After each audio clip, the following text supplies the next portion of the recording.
6:28 as the sun rises on this beautiful tax day, 2016. Our next guest, Sherry Peel Jackson, a former IRS agent and CPA. Her blog can be checked out at sherrypeeljackson.org. Some really good stuff, and we'll talk more about that as we welcome in Sherry. Sherry, good morning. Hi, Rob. Thanks for having me. Happy tax day. Do you wish? I've seen where you actually refer to tax day as April Fool's Day. Yes, this is actually April Fool's Day. Yeah. We have been made fools of. Well, let's start when you were an IRS agent. What triggered? Can you kind of take us back to that epiphany, or when you had that thought process where you started to question at least the tax system? You know, everybody thinks it was when I was an IRS agent. I had actually already quit the IRS and started my own CPA firm. And I guess people were afraid to come to me with their discoveries until after I left the IRS. So I started getting multiple discussions about the IRS and the tax being misrepresented and misapplied. They came from all different walks of life. So that made me start to think, hey, there may be some truth to this. And then the studying started. Talk about your co-workers mentality. Having talked to IRS personnel before, it seems like a variety of different personalities. As a whole, have they all kind of drank the Kool-Aid?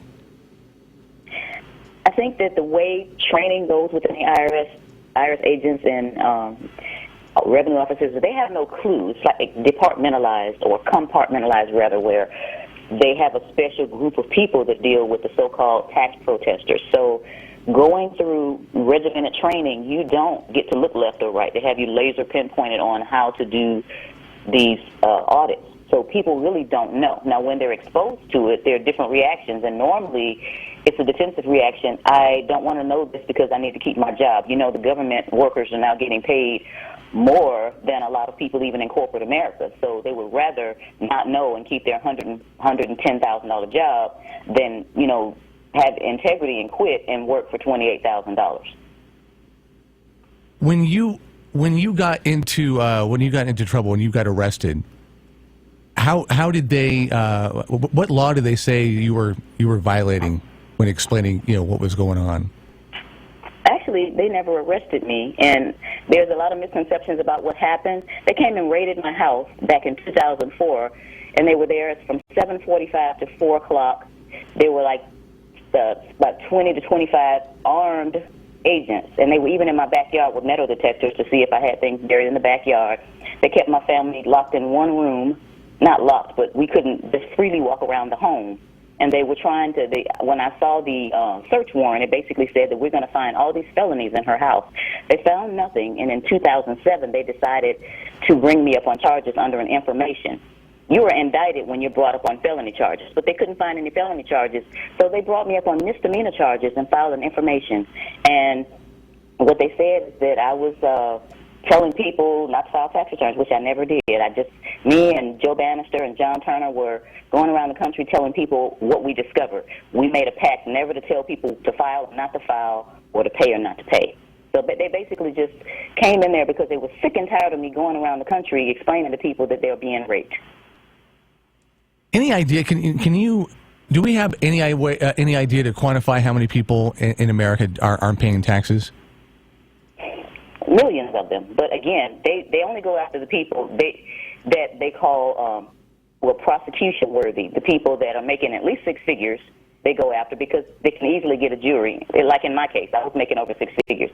And the prosecution kept saying over and over how much money I made. So they make the jury hate you for making a lot of money. And because people have been brainwashed into thinking that there's nothing sure in life but death and taxes, the people automatically assume and get jealous because you're making six figures and they're paying taxes, so you should pay. So that's what it's about. There are millions of people that don't file tax returns, and that's a fact. But again, they don't mess with the people that aren't filing that are making $20,000, $30,000, $40,000. That's not worth their time. Sherry Peel Jackson joining us, a former IRS agent. She stars now in her on her own blog, sherrypeeljackson.org. All right, let's break it down for people just joining us. I mean, what is the problem as far as what you were saying when you and Mr. Bannister and company were kind of traveling around? What was What was your message? Basically, that we found that the income tax was being misrepresented and misapplied. When you look in Title 27, which is excise taxes, it talks about lottery winnings, it talks about all kinds of other different taxes, and it specifically lays out what the tax is, what it's for, and who's liable. And then you get to 26, it's all over the place, and who should file. And then we looked it up, and there were different people now, lots of people in the research of the tax, basically saying that this does not apply to us. I still have not found that. Just because 12 juries were fearful and misinformed does not mean this is not true. Even if you don't want to look at it from a legal standpoint, look at it from a moral standpoint. If stealing 100% of the product of someone's labor is slavery, as in real slavery, back in, the 1800s and 1700s, at what percentage is it not slavery? So I work hard all day, Rob, and the fruits of my labor should be mine. I should be able to take funds and give to the poor that I want to give to and give to other people rather than have the government take it and do things that I would never do with my own funds.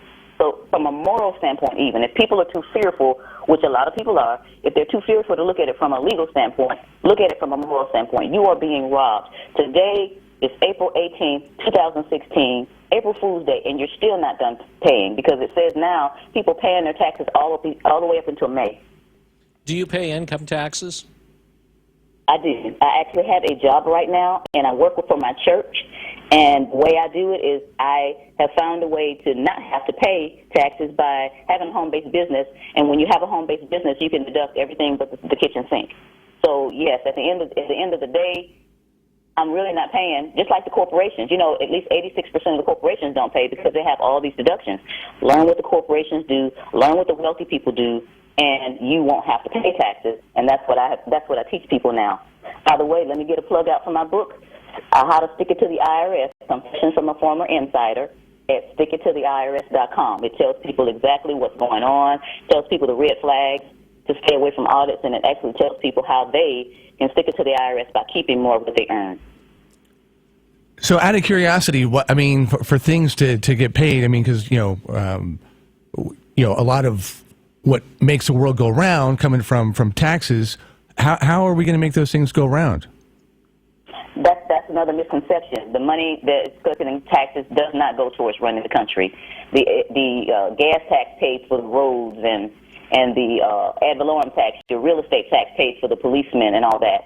There's a commission called the Grace Commission that Ronald Reagan put together in 1984. Peter Grace and some other businessmen did some research on the income tax, and they did it for free, and they came back with a report. Look it up. It's called the Grace Commission Report. And somewhere in the first 50 pages, it says not a nickel, and I'm almost quoting it, but not quite, not a nickel of income tax goes towards running the country. So they fool people with that. People listen to propaganda. That money does not go towards that. It goes to pay the interest on the federal debt. So we are paying the Federal Reserve, which is a non-auditable private banking cartel that collects over $40 million an hour in interest from the American people. Look up the debt clock and see that we're $19 trillion in debt. We're paying interest to a non-auditable private foundation or corporation. That's where the money goes. It does not go towards your roads. It does not go towards your schools, your policemen, your firemen, any of that stuff. What pays for defense then? Well, some of that does go for defense, which, again, what are we doing with that? Why are we in these wars? And these wars are really supporting the oil companies and all these other companies. And our boys are over there dying, and our girls now. Well, I guess the question was, you said that it was just going for debt servicing. My question was, well, then, what are we using to pay for defense? Does that also include entitlements like Medicare, Medicaid? Yes. And so tax dollars do go for the entitlements too? Yes.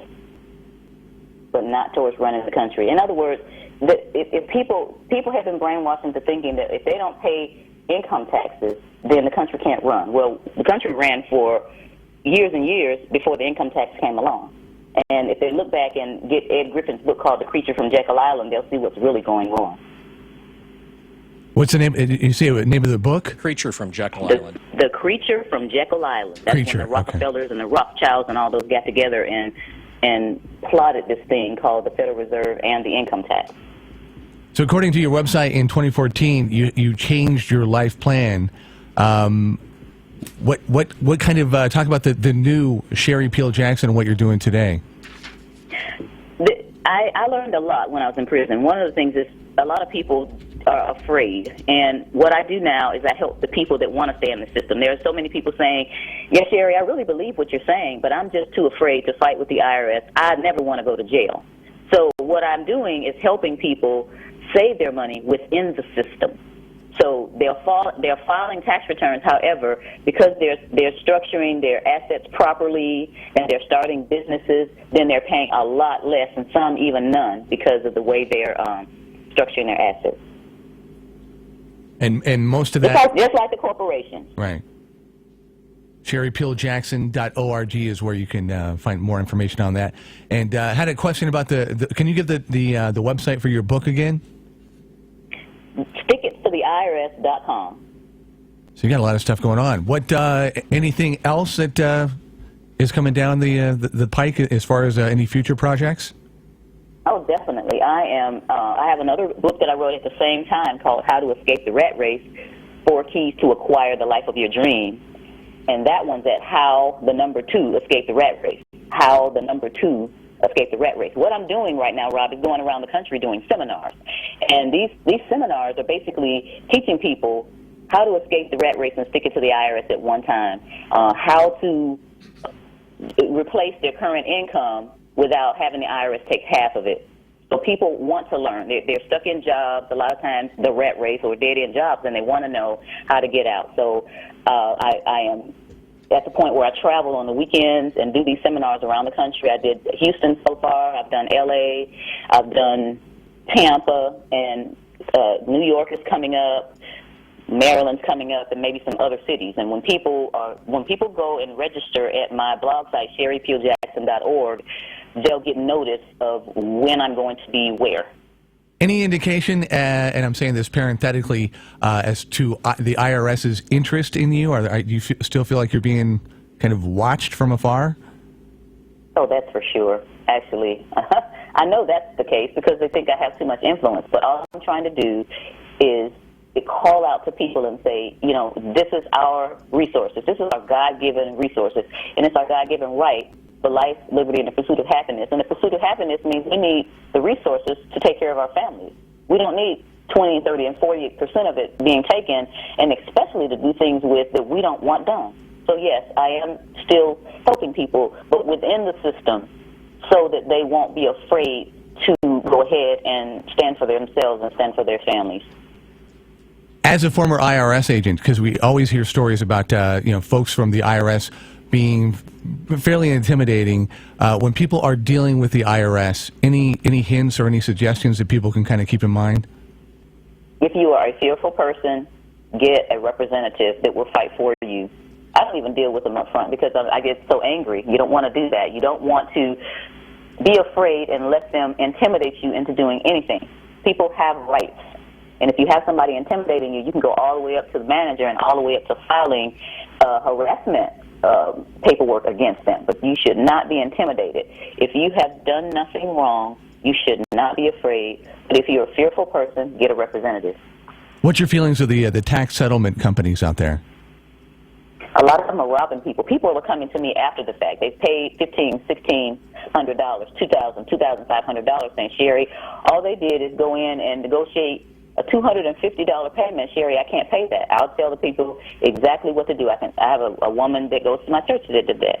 She went in and she said, Sherry, I came out of there with a $50 a month payment, and they got me $250, and I came out after talking to you, and they gave me $50. So I think that they're a ripoff a lot of times because they put a big-time person that's a CPA or an attorney in front of you on television or on the radio, but when you get inside, they give you some person that just graduated from college to work with. And that's what's happened to most of the clients that I've seen. Sherry Peel Jackson, again, the website, SherryPeelJackson.org, or stick it to the IRS. Sherry, thank you so much for the time. Appreciate it. Thank you, Rob. You have a blessed day. Yeah, you too. Sherry Peel Jackson on the Wake Up Call, 643. For the all-new John Deere riding mowers, tractors, and side-by-sides, think Ramsey Waite. Make tracks to Ramsey Waite for John Deere lawn tractors and zero-turn mowers. There's nothing like a John Deere Gator utility vehicle. From hardworking and trail ready to the ultimate in work capability. Get into a Gator now at Ramsey Wait. Don't just dream about it, wait for it.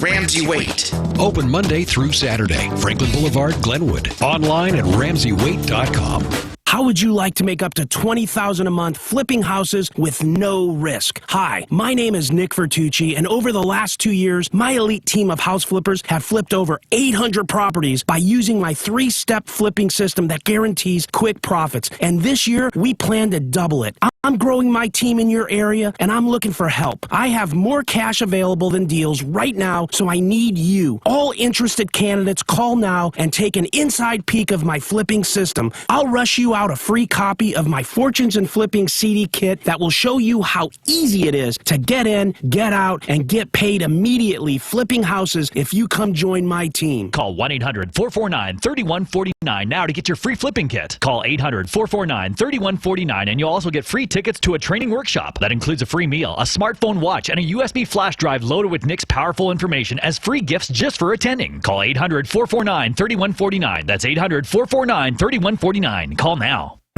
Jerry, Shop Talk. Hi, I'm calling from my kitchen. And I'm in the living room. Okay. And we're wondering if you can help us find new flooring for here. Yes. That matches what's in here? Most likely. We have a huge selection. From luxury vinyl to all types of tile, to carpet, to hardwood, to laminates. Wow. Perfect. All at guaranteed low prices. Cool. Now we're in the car. See you in a few minutes. Awesome. Floor it. Better head for Jerry's.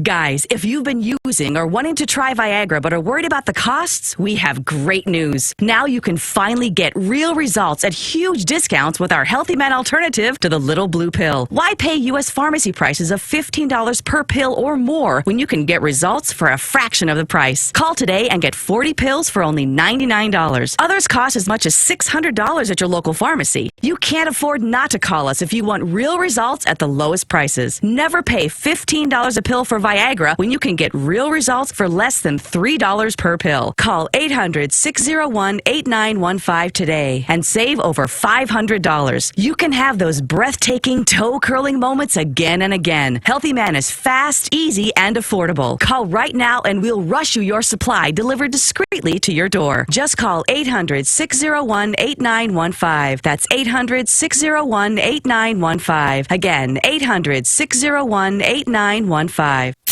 KPNW weather brought to you by Ramjack West. Do you have foundation problems? Ramjack can fix that. Get your free quote at ramjackwest.com. Well, if you liked yesterday, you should like today. In fact, even tomorrow. Today, lots of sunshine, high about 83 degrees. Clear overnight, down to about 52 degrees. And then we'll rip it open again for another beautiful day. Your Tuesday, sunny with a little bit of cloud cover and a high in the mid-80s. Take advantage of it while you can. The extended forecast looks like a wet weekend. The Wake Up Call on News Radio 1120 KPNW.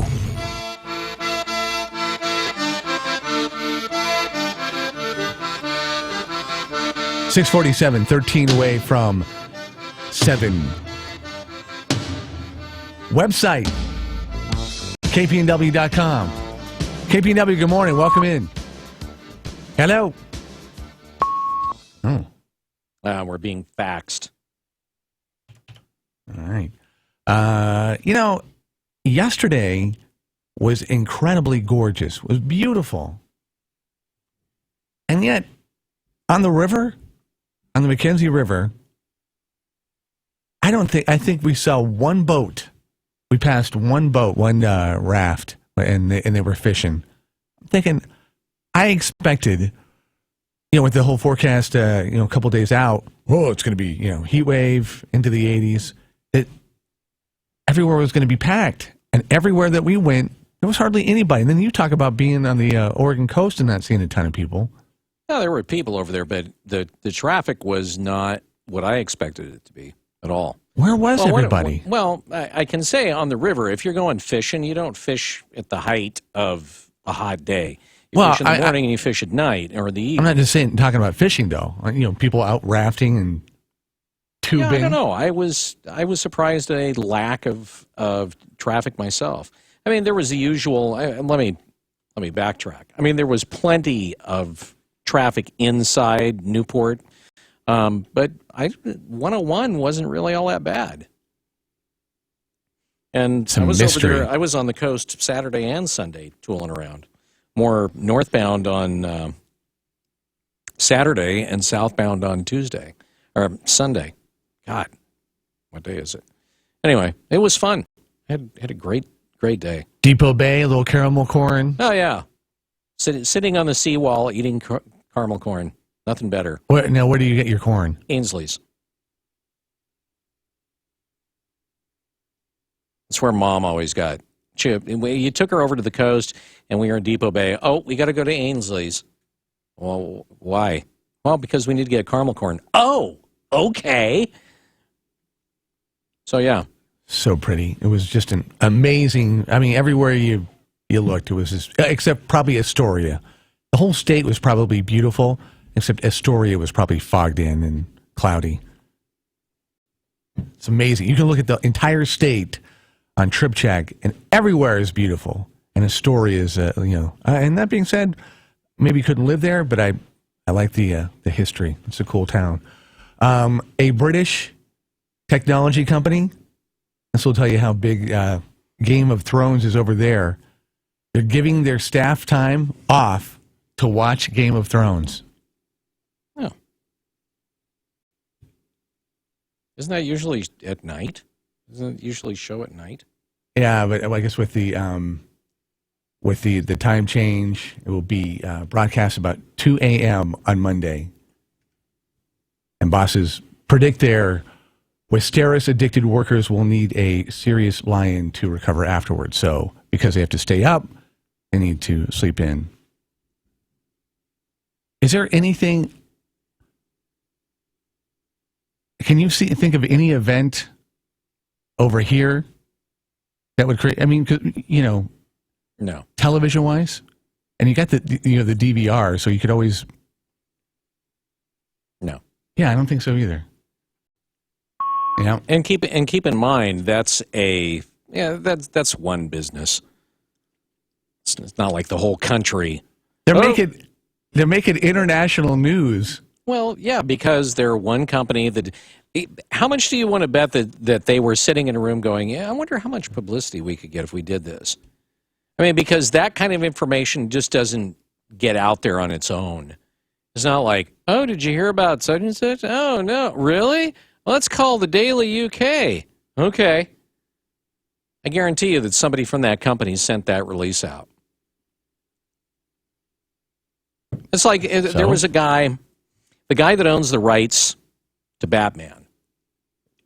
Classic example. He hated the 1964 series.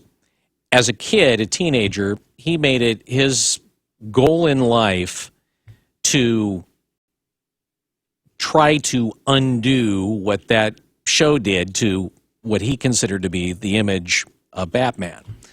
So one of the things that he did early on to make some money, he was going to college, and they had, where he was going to college, they had a program where you could start your own college class. As a student, you could start your own college class, and you could get credit for it. And also, apparently, you also made a little bit of money for the folks that enrolled in it. So he started this class on the history of comic books.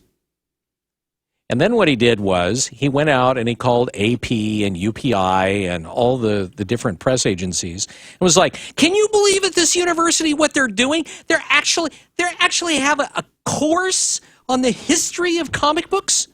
I'm appalled. That's the way that he promoted it. So then he makes the national news circuit. His classes are packed.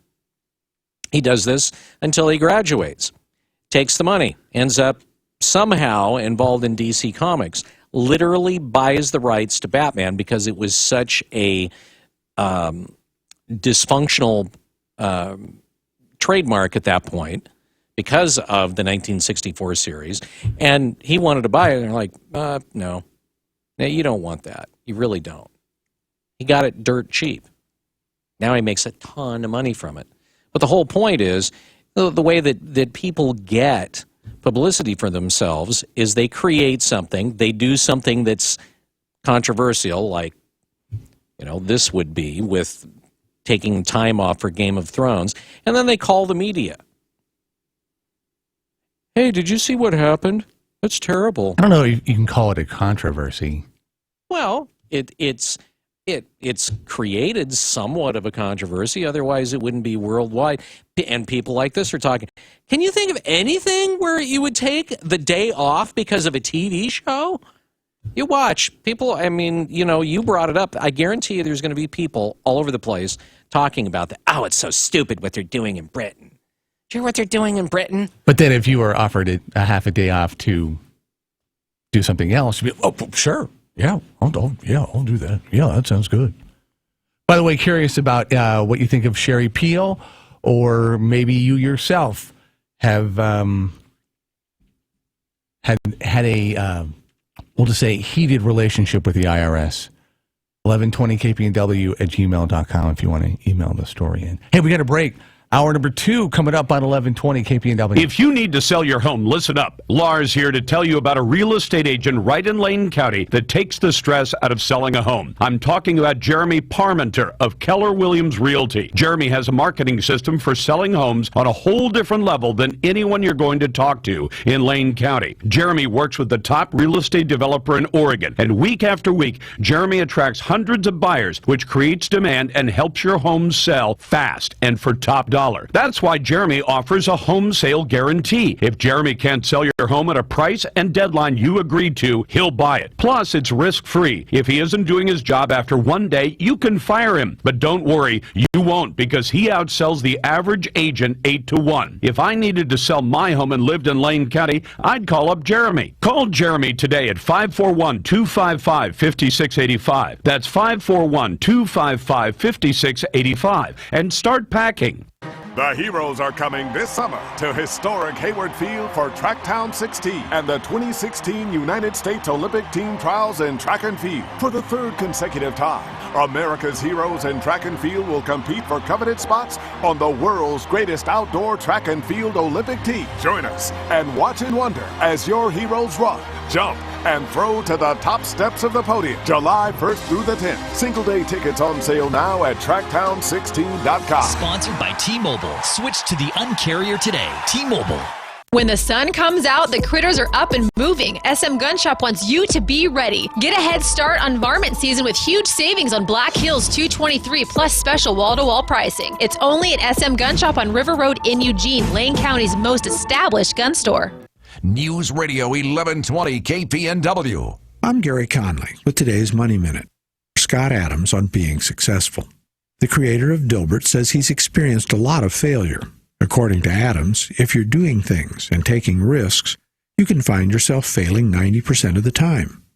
The trick is to get paid while you do and use the experience to gain skills that will help you later.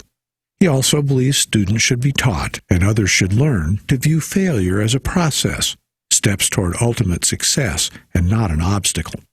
Adams observes that you can't manage luck, but that it has a habit of finding those who are doing things. To succeed, you must first do something, and if that doesn't work, do something else, which might fail too, and then apply what you've learned while trying yet again. Luck finds the doers, something that might be obvious to you, but not necessarily to your kids or grandkids. Here's the nugget. I'm sometimes asked where to start and what to read if you want to learn how to invest.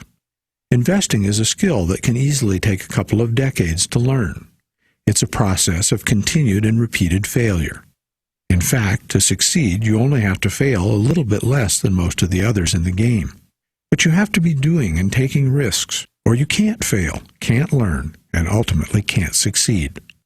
Just remember to start with bets you both expect and can afford to lose. I'm Gary Conley, and that's today's Money Minute. Man, do I love card night. You ready, boys? You got a king? Go, fish that. Oh, come on. This is WWE superstar Titus O'Neil. The smallest moments can have the biggest impact on a child's life. Take time to be a dad today. Learn more at 877-4DAD-411 or visit fatherhood.gov. Brought to you by the U.S. Department of Health and Human Services and the Ad Council. The Bloomberg Market Report, sponsored by Pacific Continental Bank, serving your business and community in Eugene for over 40 years. Stocks are falling in early trading, joining a decline in global equities and currencies of commodity exporting nations. Crude oil is tumbling after talks between major producers ended in Doha without any agreement on limiting output. And right now, oil is down 3.6%, just under $39 a barrel. On Wall Street, then, the Dow is lower by 40 points at 17,856. The S&P 500 is down 7 points at 2073. And the NASDAQ is down 22 at 49.16. Those lower crude prices are dragging energy shares down about 1.5%, the worst performance among 10 main groups. Meanwhile, shares of Hasbro are up about 5% after quarterly earnings topped analyst estimates. Hasbro was boosted by demand for Star Wars licensed toys and its own Nerf and Play-Doh properties. Once again, checking the Dow, down 36 points at 17,861. Gina Cervetti, Bloomberg Radio. Depend on us for breaking news from the local neighborhood to the global one. We are News Radio 1120 KPNW, Eugene, Springfield. Fox News Radio, I'm Dave Anthony. Si se puede.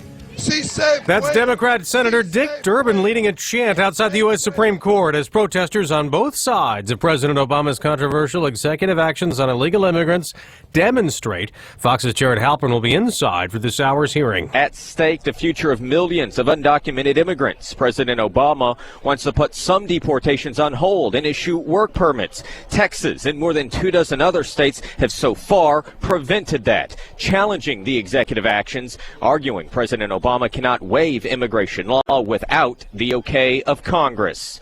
Outside the Supreme Court, Jared Halpern, Fox News. The Boston Marathon is underway 3 years after the deadly bombings. Fox's Bill Marcus live near the finish line.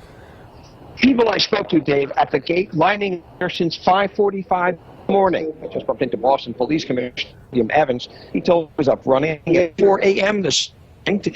He's running before we're all. We're having a hard time with Bill's signal, but he said he was running into the police commissioner, William Evans, this morning before the marathon. I'm confident we'll have no issues today. He says there's no intelligence that there is going to be a threat, and they have a great security plan in place, thousands of officers. Now up to 350 dead in earthquake-devastated Ecuador. Search and rescue is the government's main priority at the moment, to be able to get as much people from the rubble, because they know there are signs for people, there's still hope for people to be alive at this point. That's GRN reporter Carolina Loza in Ecuador. Thousands are injured. The Spanish Red Cross estimates 100,000 people need shelter or other aid as supplies also pour into Japan. 42 people died in 2 quakes last week that damaged at least 2,400 homes. Houston's been deluged by rain, 16 inches the last 24 hours. Neighborhoods have flooded. Public transportation is suspended and schools are closed. Fox News Radio, fair and balanced. That's another home run for Oregon. Precision counts, whether it's a big game on the line or your quality of life. I had excruciating pain in my cheek and jaw, a condition called trigeminal neuralgia. My doctor recommended Sacred Heart Gamma Knife Center. The physicians used highly focused, precise radiation beams to target the nerve. Game over for Mary's pain in just a few weeks. If you have a brain tumor or episodes of severe facial pain, ask your primary doctor or specialist about Gamma Knife. Visit peacehealth.org/Gamma Knife to learn more. ALS is a tough disease to fight, relentlessly progressive. We have no therapy for it. And virtually everyone who gets the disease ultimately succumbs to it. How do we stop this? How do we break through ALS? The ALS Therapy Alliance has been instrumental in discovery and treatment. The issue is being willing to take risks where we think there's a very high payback. We are a team of fighters. Randy is a fighter. Help us break through ALS. Thank you. Stocks are rising to start the week on Wall Street, where Fox Business Network's Nicole Pedalides is live. Dave, right now the Dow Jones Industrial Average up 44 points, 17,941. That tacks on to 320-point gain last week, so in the green right now. The NASDAQ up 4 points. That's about 1/10%. The S&P also a little bit higher, up 3. Some of the oil stocks came up off the lows today. Movers are some of the consumer names. Hasbro at a new high, beat with the Star Wars and Frozen toys. Good news, beat the earnings there. Disney doing well on Jungle Book. Morgan Stanley a winner. Profit drop, but better than expected. Back to you, Dave. Thank you, Nicole. The price of oil is down more than $1 today, close to $39 a barrel. Again, gas is unchanged, though, this morning. AAA's national average for regular remains $2.11 a gallon. That is, though, 7 cents more than we were paying a week ago. A redone classic is America's top movie. Critics loved it, and audiences lined up to see it. The jungle is no longer safe for you. But this is my home. Topping the weekend box office, The Jungle Book, Disney's live-action remake of its 1967 animated hit, based on the Rudyard Kipling classic. It brought in $103.6 million, second best opening ever for a film making its debut in April. The fourth film in the Barbershop franchise, opening in second. Hashtag Barbershop Saves the Neighborhood is trending on Twitter. Barbershop, the next cut, bringing in $20.2 million. Last weekend's top film, the R-rated comedy The Boss, third with $10.2 million. Jay Nutzler, Fox News. LeBron James takes his first step toward what he hopes is another trip to the NBA Finals. Love shuffles it out. James on the drive. Back to Love. Bang! Cleveland beat Detroit 106-101 on ABC. The other three games were blowouts in the NBA playoffs. San Antonio crushed Memphis by 32 points. Miami also beat Charlotte by 32. The LA Clippers topped Portland by 30. I'm Dave Anthony, Fox News Radio.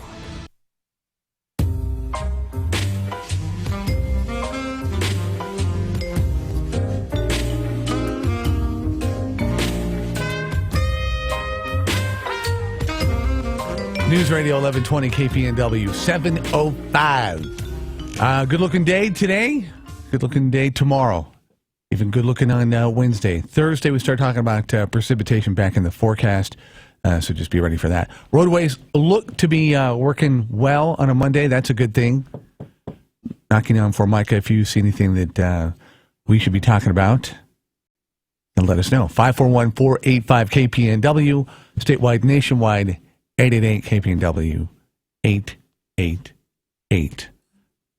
Working news today is what? We'll have these stories coming up. It was a funeral for a young man who was killed serving his country.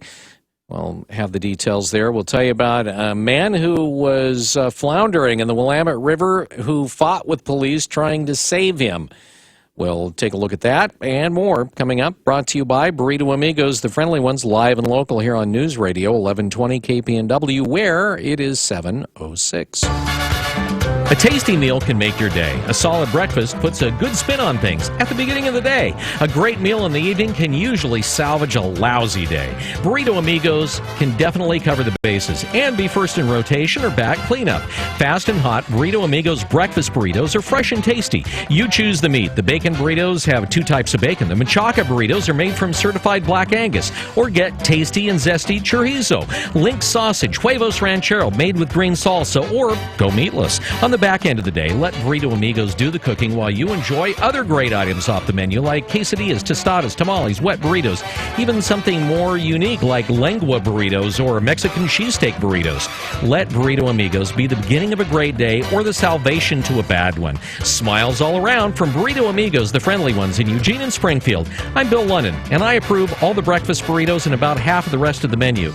The other half I haven't eaten yet. I'm Jeremy. And I'm Chris with Home Comfort. When we say the one to call, the one means no matter what the problem. From security lighting, generator systems, panel changeouts, service upgrades, with technicians available 24/7. Or HVAC, from routine cleanings to breakdowns. Home Comfort's locally supported by Mitsubishi Electric. So their Mitsubishi Electric factory-trained technicians will ready your house for any season. Make one call to 541-345-2838. Home Comfort, the one to call.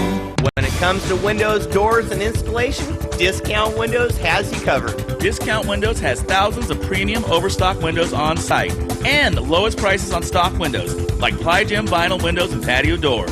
Discount Windows ensures a quick turnaround on custom orders, too. We provide professional, affordable installation. Highway 99 in Junction City, open 7 days a week. Discount Windows. We do windows, doors, and installation for less. CCB 180018.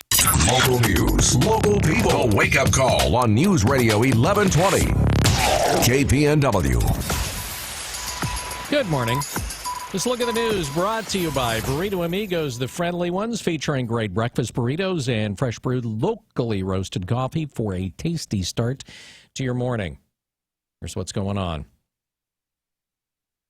Well, it's been 3 months since Almsville resident Ty Hart was killed during a Marine Corps helicopter training exercise off the coast of Hawaii.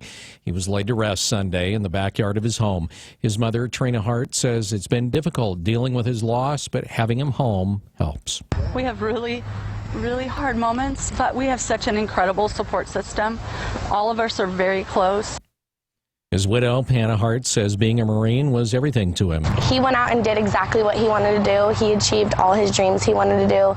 Hart's body arrived at the service in the back of his green pickup. The 21-year-old graduate from Staten High School was killed along with 11 other Marines when their helicopters crashed off the coast of Hawaii.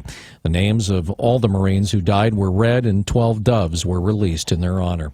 A federal judge has ordered the Eugene School District to compensate for denying an autistic teenager proper evaluation and education.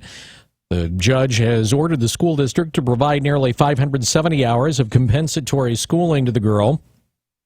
The order says she spent 2 years at South Eugene High School with little to show for it. Grace Williams says she and her parents asked the district repeatedly to place her on an individualized education plan, or IEP, but the district took nearly 2 years to do that.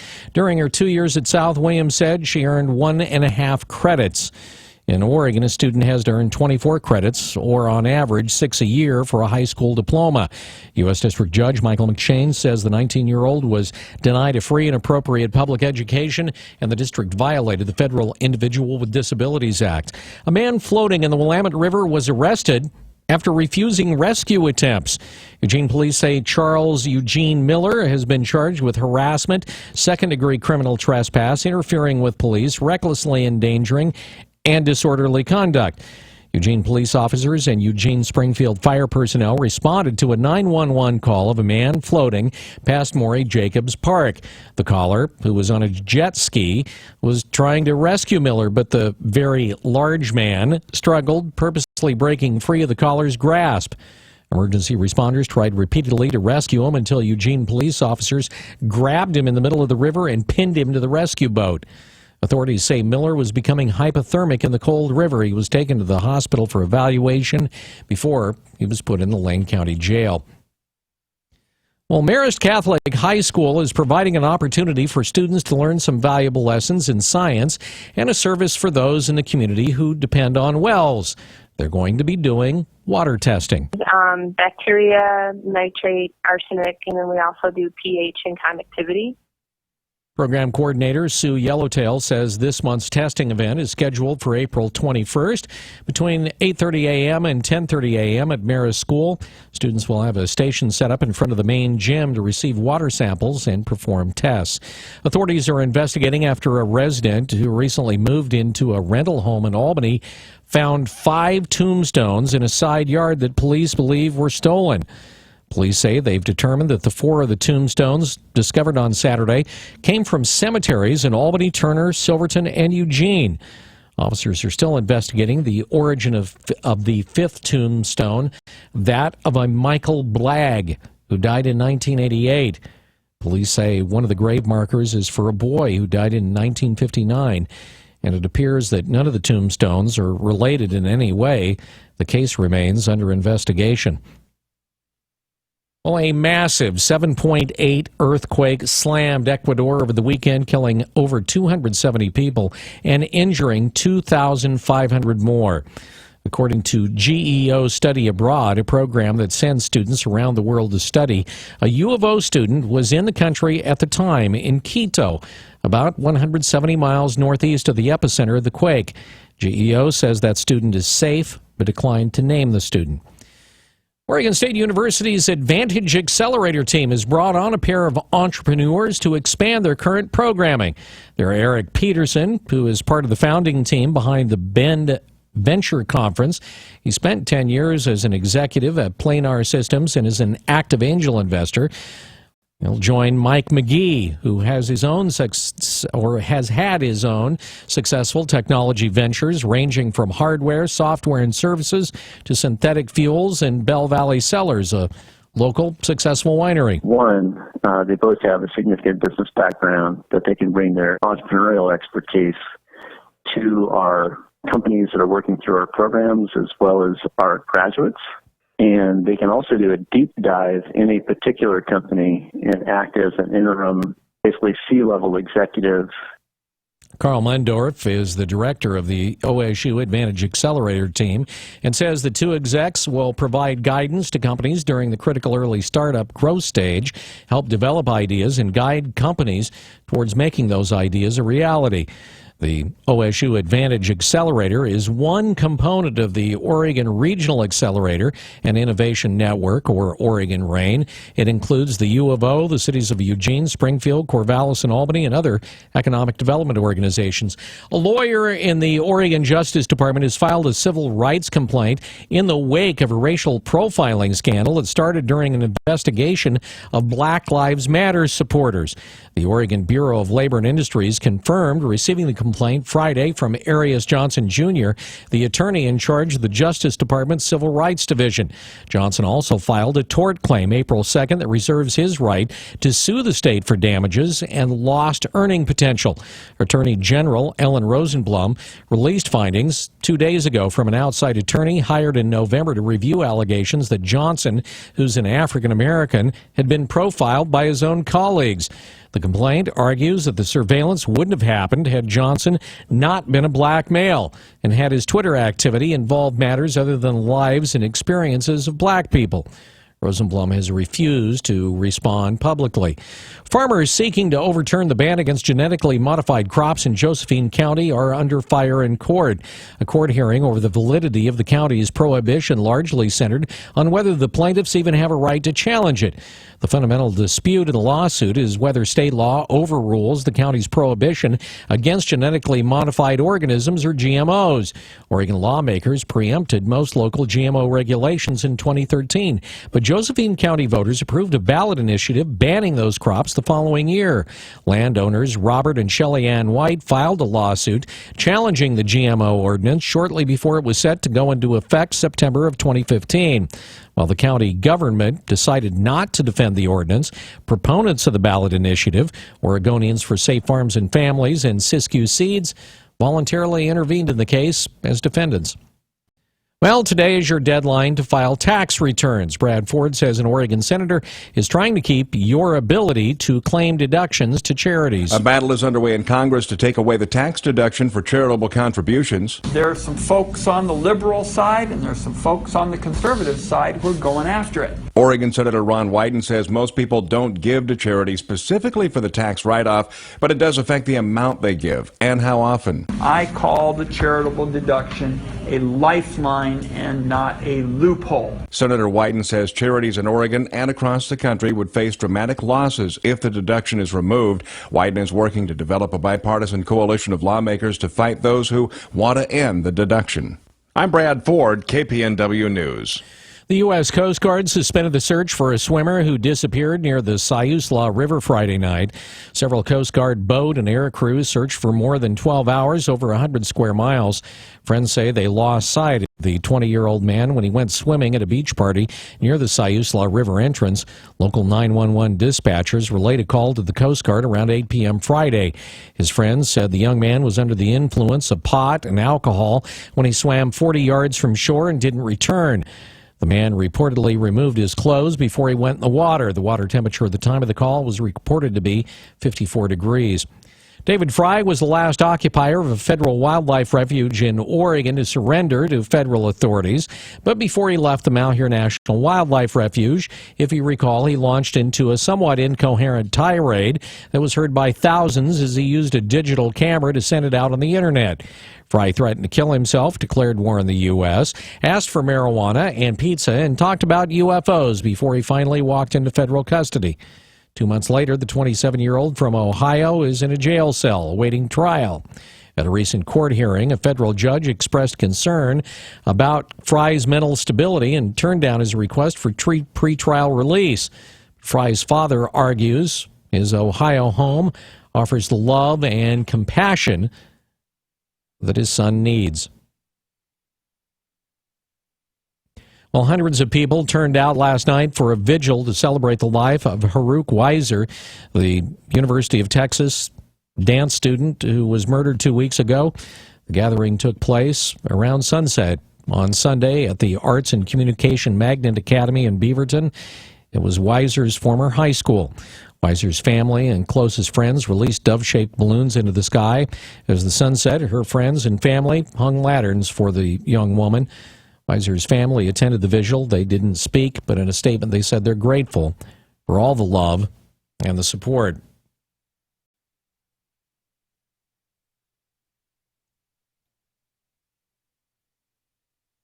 And finally this morning, last week, we told you that the Eugene Police Department had put out an APB on a wanted suspect. The suspect was about 7 inches tall and weighed 3 pounds and answered to the name Olive. It was a Chihuahua that had been missing since Eugene police arrested the dog's owner early last Wednesday. The tiny pup is safe and in the hands of the First Avenue shelter after being turned over by No-Kill Lane County. Olive slipped out of her collar while a Eugene Police Department officer tried to move her from a private vehicle to a police car on Martin Luther King Boulevard around 2 a.m. Wednesday morning. That's while the occupants of the car were being arrested.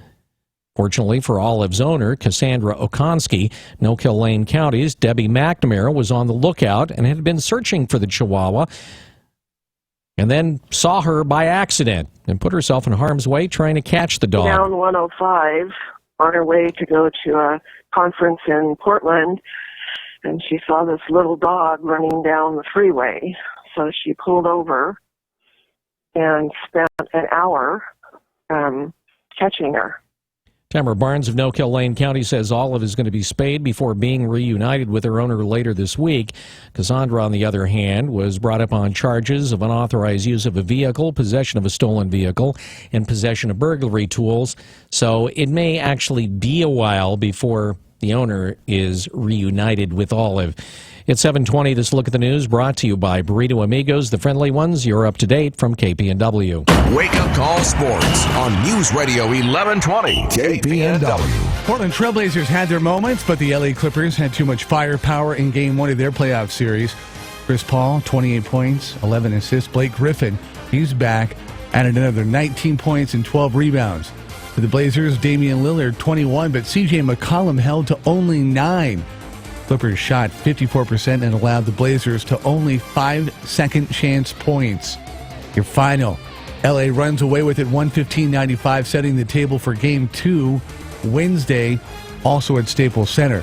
Elsewhere, a healthy Kevin Love, Kyrie Irving, and LeBron James means a bad, go-round for the Detroit Pistons. Game 1 goes to the Cavaliers 106-101. Former Oregon Prep Kevin Love, 28 points, 13 rebounds. Back to the blowout scores. LaMarcus, San Antonio. They put the chomp down on the Memphis Grizzlies, 106-74. Worst loss in postseason for the Grizzlies. Another blowout. The Miami Heat whooped the Charlotte Hornets by 32. Luol Deng with 31 for Miami. And the Brooklyn Nets have named Atlanta Hawks assistant Kenny Atkinson as their new head coach. Soccer, Portland Thorns traded Alex Morgan for Lindsey Horan. Horan scored the game-winning goal in her debut with the Thorns as they scooped by Alex and the Orlando Pride 2-1. Timbers won as well, beating the Earthquakes of San Jose 3-1. Oregon baseball team on a 5-game win streak. They swept USC over the weekend. They play the Beavers in non-conference at PK tonight. Wake Up Call Sports brought to you by Max Muscle, your authority in sports nutrition since 1991 on Franklin across from Market of Choice in Eugene. News time, 7:22. KPNW weather brought to you by Ramjack West. Do you have foundation problems? Ramjack can fix that. Get your free quote at ramjackwest.com. Well, if you liked yesterday, you should like today. In fact, even tomorrow. Today, lots of sunshine, high about 83 degrees. Clear overnight, down to about 52 degrees. And then we'll rip it open again for another beautiful day. Your Tuesday, sunny with a little bit of cloud cover and a high in the mid-80s. Take advantage of it while you can. The extended forecast looks like a wet weekend. Ramjack leads the way in foundation repair. Protect your investment. Get your free in-home evaluation at ramjackwest.com. Check out our exceptional online reviews, then choose Ramjack. CCB 146906. Brad's Car Tunes in Springfield has arrived. The same great car, ATV, and marine audio hub in Eugene has come to Springfield. Brad's Car Tunes is the place to go for speakers, head units, subs, amplifiers, DVD players, and security systems. Professional custom installs on site. Brad's Car Tunes, 7th and Blair in Eugene and 38th and Main in Springfield. Stay tuned. Max Muscle Sports Nutrition is more than a nutrition store. Tom here at Max Muscle. If you want to make changes to your overall health, lose weight, build muscle, or if you just want to feel better, stop by, talk to a certified nutritionist. Max Muscle, Franklin Boulevard, across from the Market of Choice. Teresa Carrier from Carrier RV Service in Eugene talks about pre-purchase inspections. If you're looking to buy an RV, we always tell everybody to make sure that you have someone inspect it before you buy it. That's from a private party or a dealer. We save the consumer money by inspecting the RV before they buy it, because sometimes we'll advise them not to buy it. Visit their website at carrierandsons.com or stop by 99 and Airport Road. We're the second driveway on the right. Carrier RV Service and Repair Center is all about satisfied customers. Tune in to Real Estate Today, weekdays at 5:30 p.m. I'm Bob Nelson. And I'm Marcia Edwards of the Real Estate Today Show. We've been standing next to Mark Brockett of Willamette Valley Bank Home Loan Division. He is an amazing lender for residential loans. He has an opportunity to take a look at your situation, identify what, for instance, should you refinance? It could save you a lot of money for a number of years to come. Fantastic. That's Mark Brockett. Call him today. You can reach Mark Brockett at 541-431-0236. That's Willamette Valley Bank Home Loan Division at 315 Coburg Road. Today, I consider myself the luckiest man on the face of the earth. We all know those iconic words, spoken by Lou Gehrig 75 years ago. We all know the ball player, the durable Iron Horse, who played in 2,130 consecutive games. Lou ended his speech with a message of hope. Been given a bad break, but I've got an awful lot to live for. 2 years later, the pride of the Yankees died of the terrible illness that bears his name, Lou Gehrig's disease, or ALS. Although there is still no cure, the reason for hope is stronger than ever. Help bring us even closer to a research breakthrough for ALS. Join the team. Join the ALS Association in the fight to find treatments and a cure for ALS. Go to alsa.org/75 for more information. We'll do it live.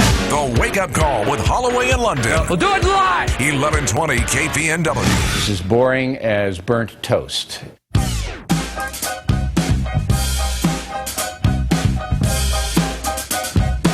KPNW on a good-looking Monday. Boy, if you don't have to go until like 10, 11 o'clock, it's a great time to head down to the river, a little warm beverage, and take the dogs out. I'm maybe thinking about myself, but that'd be a good way to start a week. 60 degrees, right on the money, as we head to a high of about 83 degrees today. So I don't know about you, but to me right now, this would be a good time to hook some people up. Yeah, we're going to hook a couple of people up. We're going to hook a couple of people up with Northwest Burgers. That's right, Northwest Burgers. So it's a couple of certificates. You get not only the burger, but also the fries, the goodies that go along with it.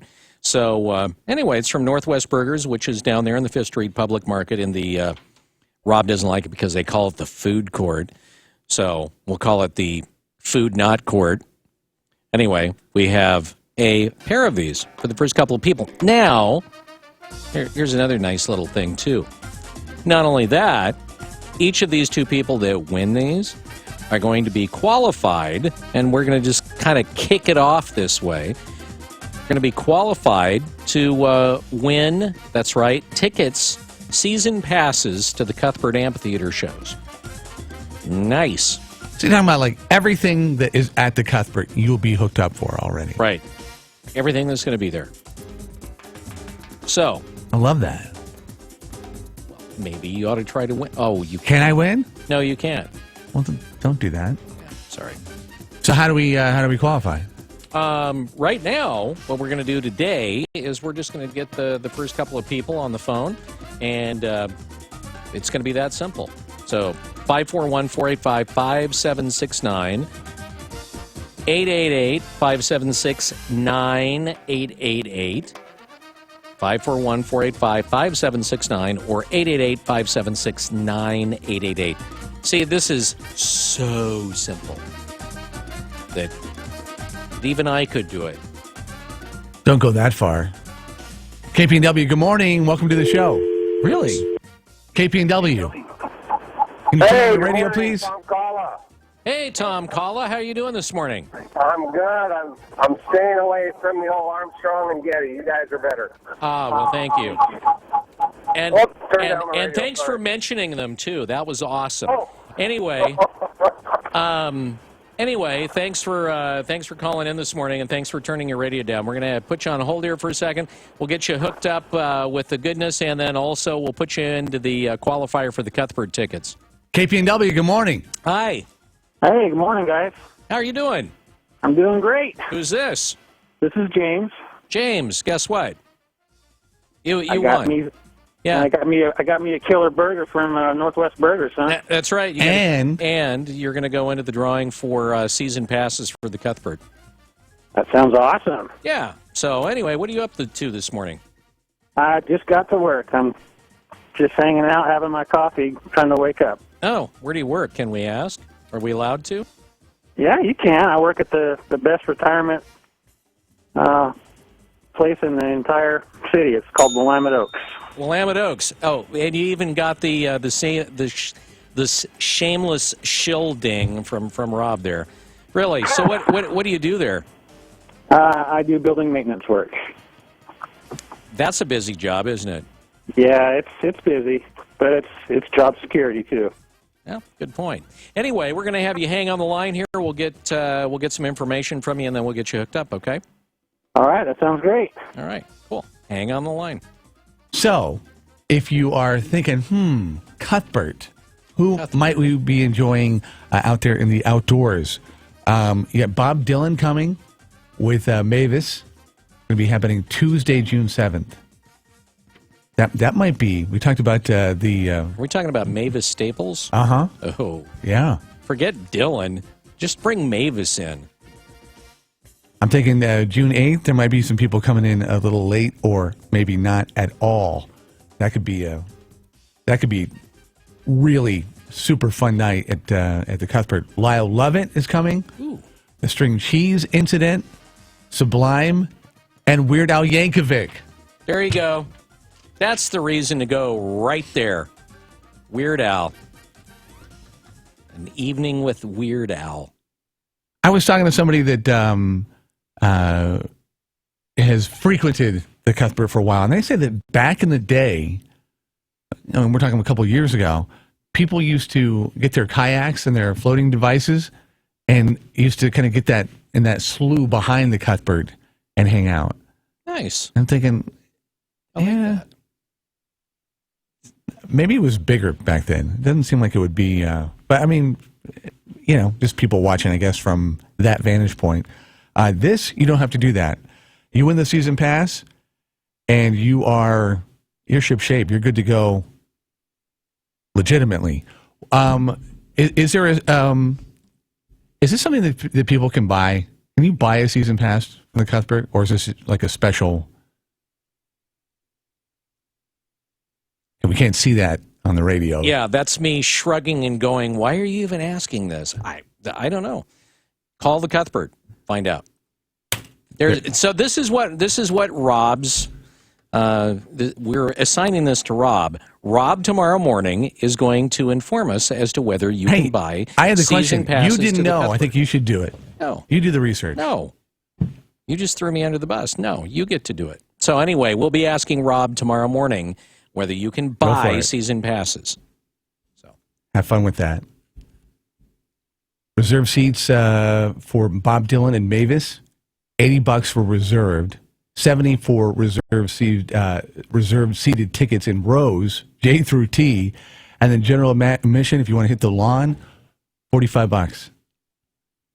Bob Dylan has a new album. I have no idea. Fallen Angels. Mavis, anything Mavis? Does it also come with subtitles so you can understand what he's saying? That's extra. 3 VIP packages available for the front row hot seat. Oh. $280. By the way, all this information, if you have a question about it and you are so inclined, thecuthbert.com under events. So fun to go. If you have moved here recently and not been to the Cuthbert, it is very, very cool place to hang out for a late afternoon. All right, 7:33. We got a break. It's 11:20 KPNW. The Bloomberg Market Report, sponsored by Pacific Continental Bank, serving your business and community in Eugene for over 40 years. Headquarters in New York, I'm John Tucker. Stocks have turned around from earlier declines after oil paired its declines. Morgan Stanley numbers better than feared. It helps one of the bigger sectors. Financials gain some momentum. These large cap banks are helping bolster the financial sector. More than 90 companies are scheduled to report results this week, including Goldman Sachs, Starbucks, and American Express. Analysts are projecting a 9.5% decline in first quarter profit compared with forecasts for almost flat growth at the start of the year. Netflix and IBM scheduled to report after markets close today. Economic releases later this week on housing, manufacturing, and jobless claims will offer clues on the strength of the U.S. economy. A report today showed confidence among home builders was little change for the month of April. And in the early going, we have the Dow Jones Industrial Average of 45 points now. That's a rise of 0.3% at 17,944. The S&P 500, 3 points higher. That's up 0.2 at 2,084. That's a Bloomberg Market Minute. Pacific Continental Bank is proud to call the Eugene-Springfield area home for more than 40 years. As your local banker, partner, and neighbor, we are committed to the health and sustainability of your business and our community. We know it takes more than a loan or deposit to help you succeed. It takes people who know you, your business, and your community. Who says we can't be more than a bank? Pacific Continental Bank, the right bank. Learn more at therightbank.com. Member FDIC. When the sun comes out, the critters are up and moving. SM Gun Shop wants you to be ready. Get a head start on varmint season with huge savings on Black Hills 223 plus special wall-to-wall pricing. It's only at SM Gun Shop on River Road in Eugene, Lane County's most established gun store. You are a business owner. I am a business owner. You want to grow. That's true. I do want to grow my business. But you need help. Especially with how I'm going to grow my business. So you call U.S. Bank. Good idea. They'll know how. Our custom solutions give you what you need to expand. That's just what I need to expand. Add a production line. Wow. Can you believe that production line? Give you operating capital. Can't operate without operating capital. And help your business grow even more. I think I'm going to need a bigger office. With a business banker there by your side every step of the way. Maybe I should start another business. Visit your local U.S. Bank branch or usbank.com/quickloan today. U.S. Bank, the power of possible. Equal housing lender. Credit products offered by U.S. Bank National Association and are subject to normal credit approval and program guidelines. See your banker for details. Deposit products offered by U.S. Bank National Association, member FDIC. Guys, if you've been using or wanting to try Viagra but are worried about the costs, we have great news. Now you can finally get real results at huge discounts with our Healthy Man alternative to the little blue pill. Why pay U.S. pharmacy prices of $15 per pill or more when you can get results for a fraction of the price? Call today and get 40 pills for only $99. Others cost as much as $600 at your local pharmacy. You can't afford not to call us if you want real results at the lowest prices. Never pay $15 a pill for Viagra Viagra when you can get real results for less than $3 per pill. Call 800-601-8915 today and save over $500. You can have those breathtaking, toe-curling moments again and again. Healthy Man is fast, easy, and affordable. Call right now and we'll rush you your supply delivered discreetly to your door. Just call 800-601-8915. That's 800-601-8915. Again, 800-601-8915. And now, Katy Perry. Imagine going on stage with nothing and being expected to roar. It's the same with our teachers who are using their own money so students can learn. DonorsChoose.org helps teachers and students succeed. Join Katy Perry at MakeRoarHappen.com. KPNW weather brought to you by Ramjack West. Do you have foundation problems? Ramjack can fix that. Get your free quote at RamjackWest.com. Great way to start the week. Your Monday calling for plenty of sunshine today, high of about 83, clear and 52 overnight, with another beautiful day in store tomorrow, high in the mid-80s. Wednesday we cool off just a little bit down to the mid-70s with rain in the forecast. Boo hiss on Thursday. So it looks like the weekend at this point, the extended calling for precipitation later in the week. So today and tomorrow, not so much. Beautiful. This is a heavy dose of hard-hitting wake-up call. This is the wake-up call. For one thing, thank you so much. Holloway in London and the wake-up call. Yeah, I love what you do. On News Radio 1120, KPNW. 7:39 News Radio 1120 KPNW. By the way, looks like our air-free morning has come to an end. Looks like we have a crash out there on Highway 99 at milepost 29 near Harrisburg. So just be advised, milepost 29 out there in the city of Harrisburg. Got a little melee. So be careful out there. Coming up in just a matter of seconds, we're going to be talking with Kevin Malott.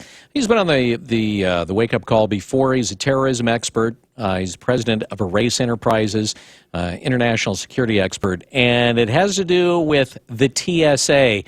Now, among other things, kind of an interesting note that the head of the TSA was on Capitol Hill during a recent hearing, and what they found out was that only three U.S. airports require employees to go through screening checks before they actually go into work. Now, we're talking about TSA workers here, too.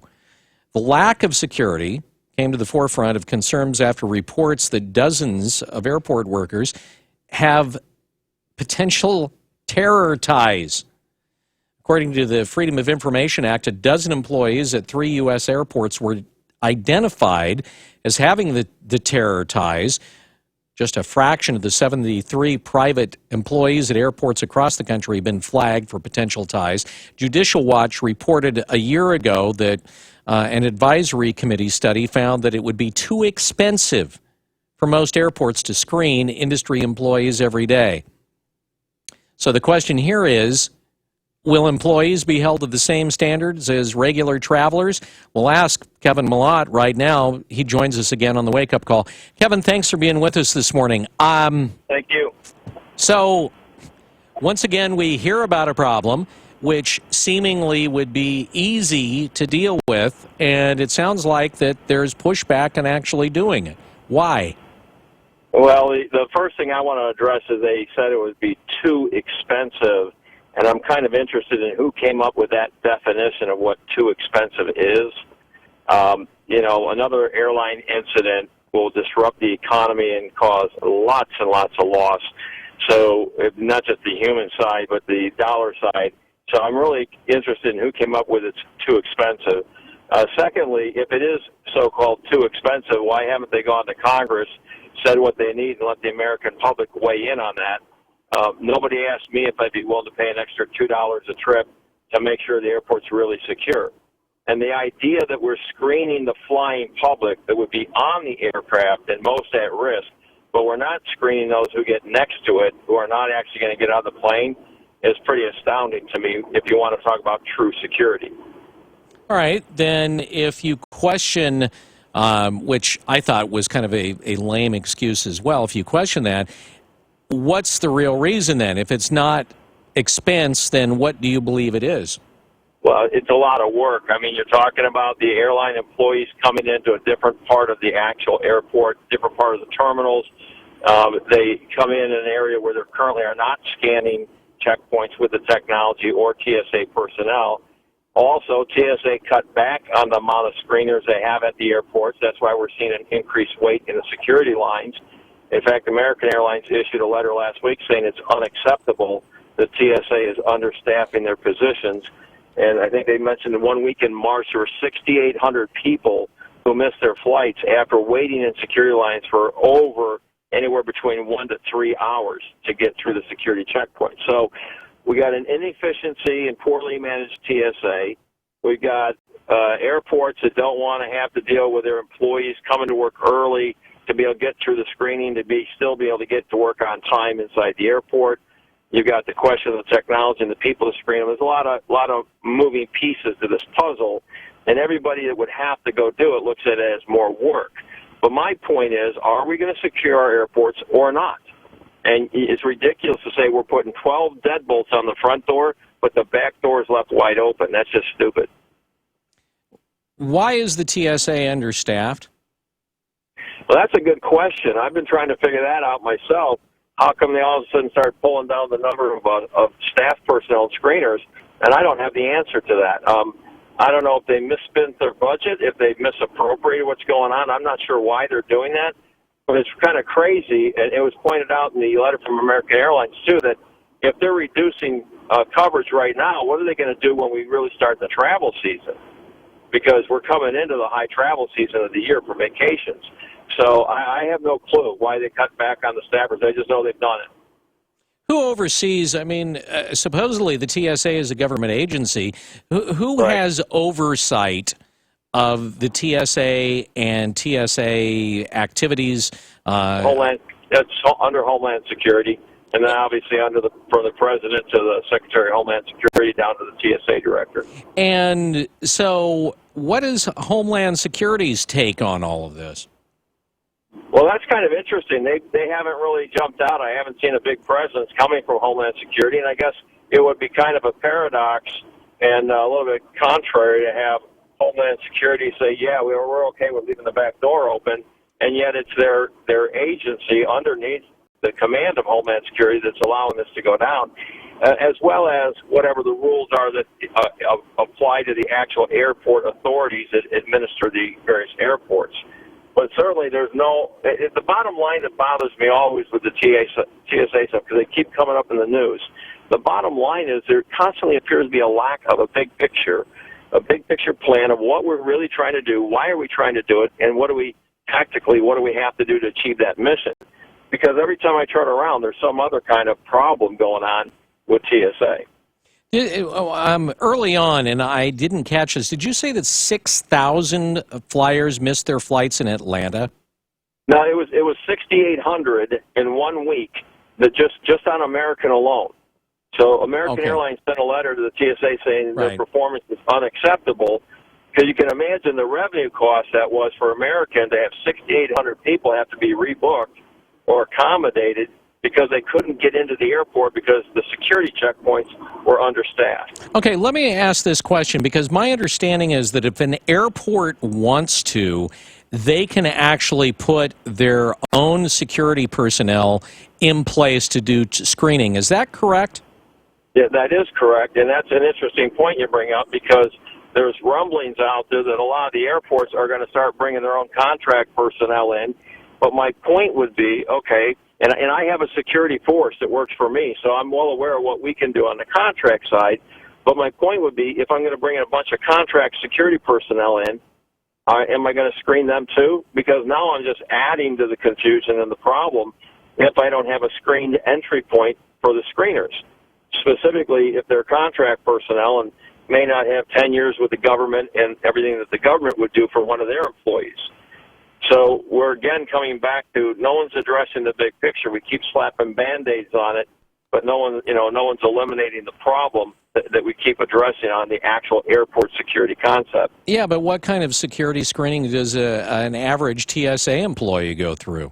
Well, that's another good question. I mean, technically, by Homeland Security standards, they should go through a pretty thorough screening. However, I've got to be honest with you, a lot of people think they can do a background check on the internet, and that's absolutely false. Internet records are inherently way behind, out of date, inconclusive, and incomplete. And there's like one little interesting tip: to look for someone who's ever been convicted of a felony. Most felonies are plea bargained to a misdemeanor.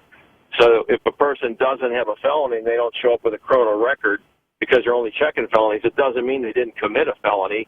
It just means they were never convicted of it, or they were convicted of a lesser crime. So the bottom line to the deal is that we need to really get a grasp on the big picture. And there's three people that I'm really concerned about that currently can get into these airports. One, the terrorist who's working as an airport employee. They did that in Egypt, and employee of the airport brought down a bomb that we put on a Russian airliner and downed it in the Sinai Peninsula.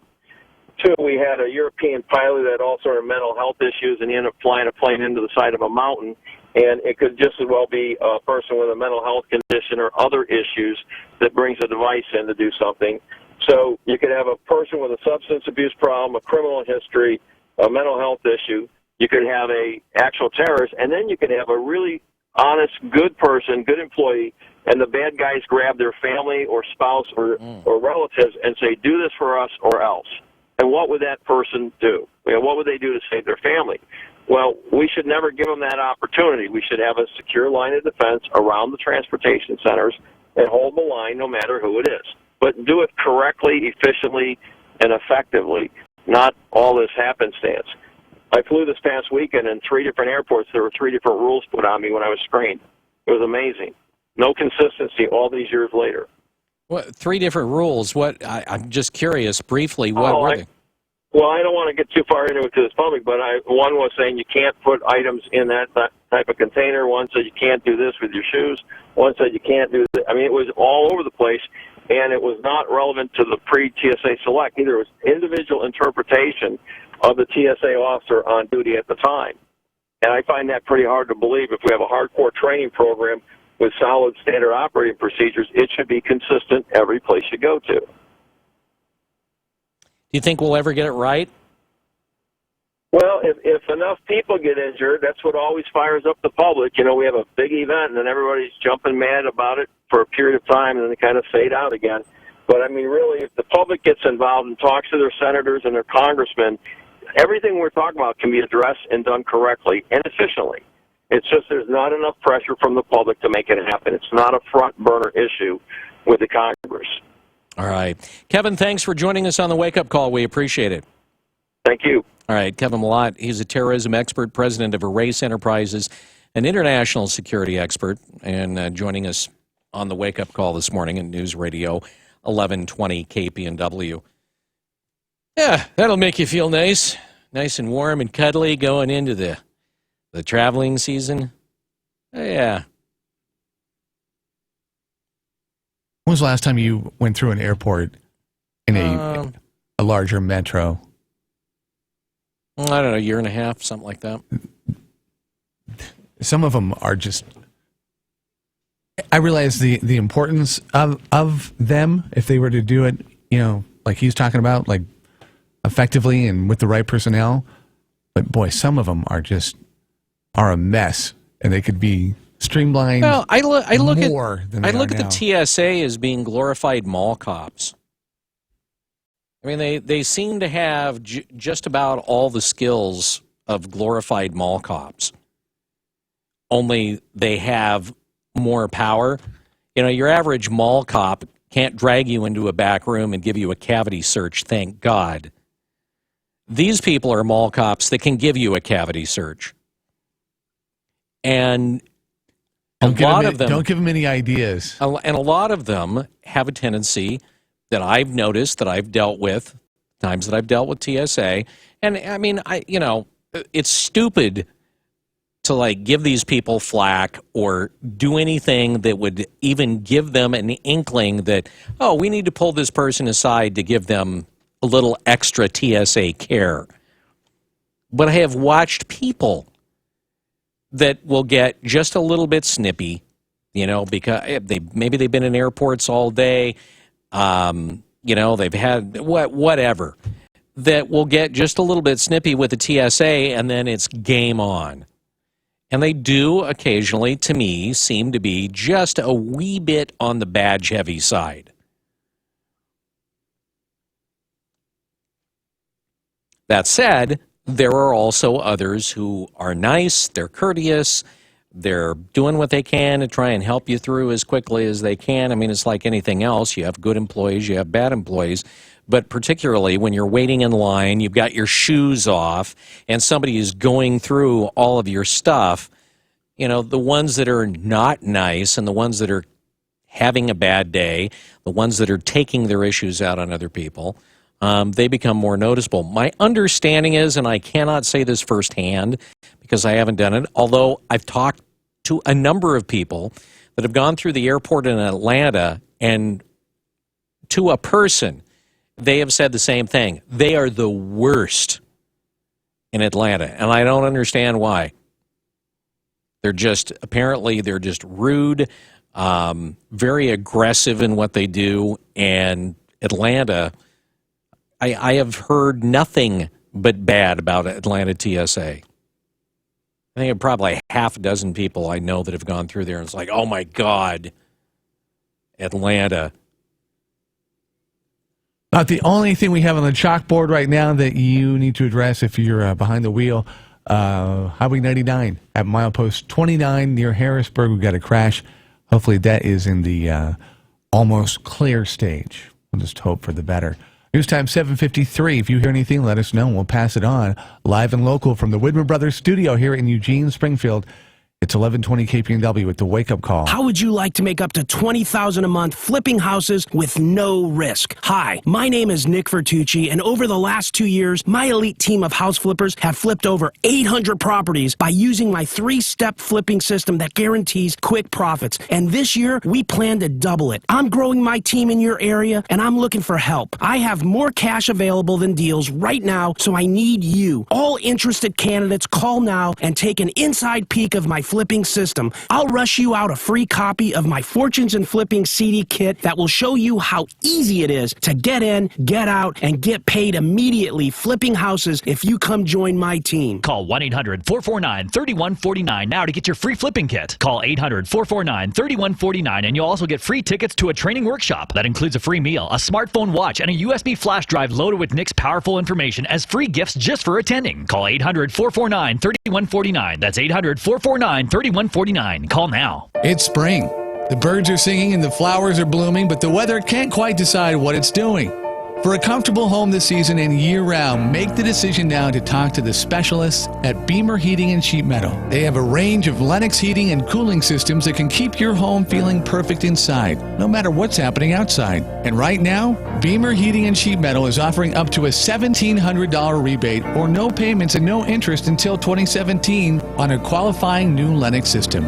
That's up to a $1,700 rebate on an innovative high-efficiency comfort system that can turn springtime into your time for enjoying perfect comfort. Call the experts at Beamer Heating and Sheet Metal right now, 541-688-5004, for great savings on a new Lennox system. That's 541-688-5004. Or visit them online, www.beamerheating.com. That's BEYMER heating.com. Guys, if you've been using or wanting to try Viagra but are worried about the costs, we have great news. Now you can finally get real results at huge discounts with our Healthy Men alternative to the little blue pill. Why pay U.S. pharmacy prices of $15 per pill or more when you can get results for a fraction of the price? Call today and get 40 pills for only $99. Others cost as much as $600 at your local pharmacy. You can't afford not to call us if you want real results at the lowest prices. Never pay $15 a pill for Viagra when you can get real results for less than $3 per pill. Call 800-601-8915 today and save over $500. You can have those breathtaking, toe-curling moments again and again. Healthy Man is fast, easy, and affordable. Call right now and we'll rush you your supply delivered discreetly to your door. Just call 800-601-8915. That's 800-601-8915. Again, 800-601-8915. I'm Gary Conley with today's Money Minute. Scott Adams on being successful. The creator of Dilbert says he's experienced a lot of failure. According to Adams, if you're doing things and taking risks, you can find yourself failing 90% of the time. The trick is to get paid while you do and use the experience to gain skills that will help you later. He also believes students should be taught, and others should learn, to view failure as a process, steps toward ultimate success, and not an obstacle. Adams observes that you can't manage luck, but that it has a habit of finding those who are doing things. To succeed, you must first do something, and if that doesn't work, do something else, which might fail too, and then apply what you've learned while trying yet again. Luck finds the doers, something that might be obvious to you, but not necessarily to your kids or grandkids. Here's the nugget. I'm sometimes asked where to start and what to read if you want to learn how to invest. Investing is a skill that can easily take a couple of decades to learn. It's a process of continued and repeated failure. In fact, to succeed, you only have to fail a little bit less than most of the others in the game. But you have to be doing and taking risks, or you can't fail, can't learn, and ultimately can't succeed. Just remember to start with bets you both expect and can afford to lose. I'm Gary Conley, and that's today's Money Minute. And now, Katy Perry. Imagine going on stage with nothing and being expected to roar. It's the same with our teachers who are using their own money so students can learn. DonorsChoose.org helps teachers and students succeed. Join Katy Perry at MakeRoarHappen.com. The Bloomberg Market Report, sponsored by Pacific Continental Bank, serving your business and community in Eugene for over 40 years. I'm John Tucker. The stocks are now higher after fluctuating, erasing an earlier decline. We have better than forecast earnings from Morgan Stanley and Hasbro. Crude oil paring losses after talks between the world's largest oil producers ended without a deal on freezing output. With Morgan Stanley numbers better than feared, it helps one of the bigger sectors, financials, gain some momentum.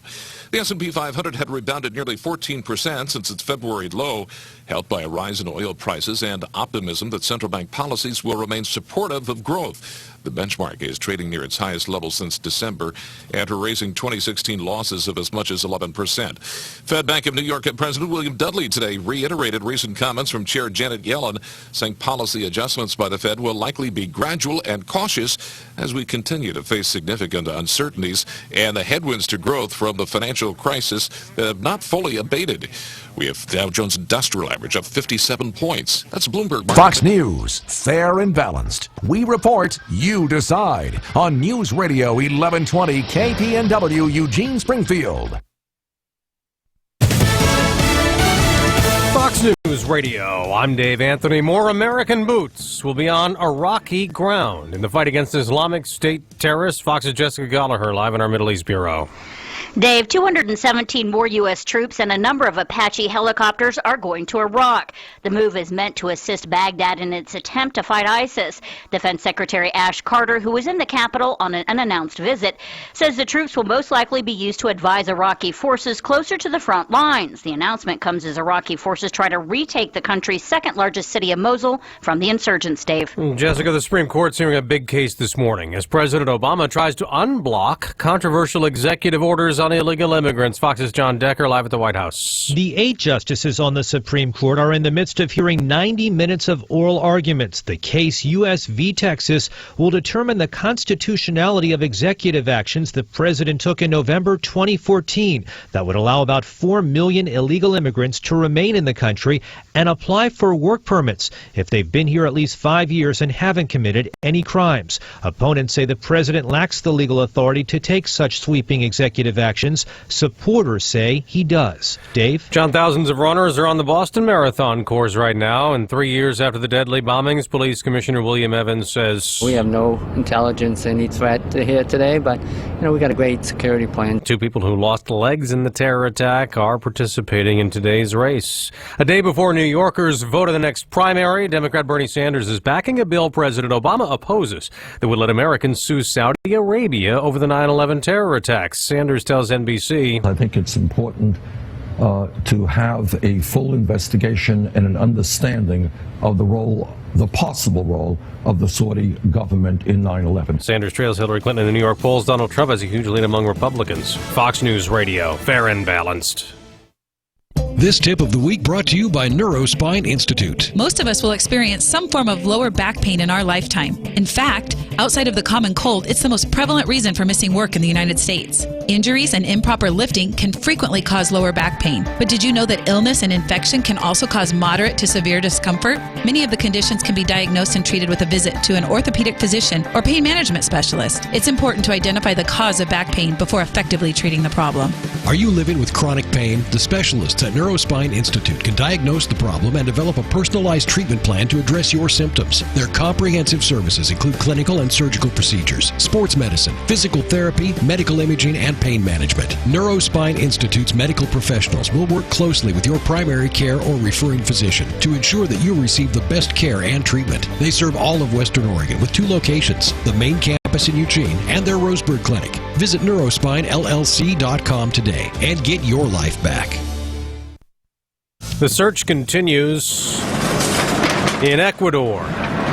For any survivors trapped in earthquake rubble, at least 350 people died. Up to 100,000 need shelter or aid as help pours in there. Supplies are also arriving in Japan after twin quakes last week killed 42 and destroyed 2,400 homes. They're drenched in Houston. Some areas have had 20 inches of rain the last 24 hours. We have more than 100 high water rescues going on right now. Hundreds, if not thousands of homes have taken in water, and just about every school district in the greater Houston area is closed today. Sally McDonald with Fox 26 TV outside in Houston. Just as he was about to go on trial for murder, an ex-cop in Virginia has just pleaded guilty to involuntary manslaughter for shooting a man who had his hands up. Former Fairfax County officer Adam Torres will get a year in prison for the killing that happened after a 40-minute domestic dispute standoff in 2013. Oscar Pistorius initially got manslaughter and a light sentence in South Africa. That's not the case anymore for the former Olympic track star who shot his girlfriend, claiming he thought she was an intruder. Oscar Pistorius looked thin and nervous as he stood in court to be told in essence that his fight to avoid his murder conviction is over. He was ordered to come back to court in June when all parties are available so that he can be sentenced for the murder of his girlfriend Riva Steenkamp.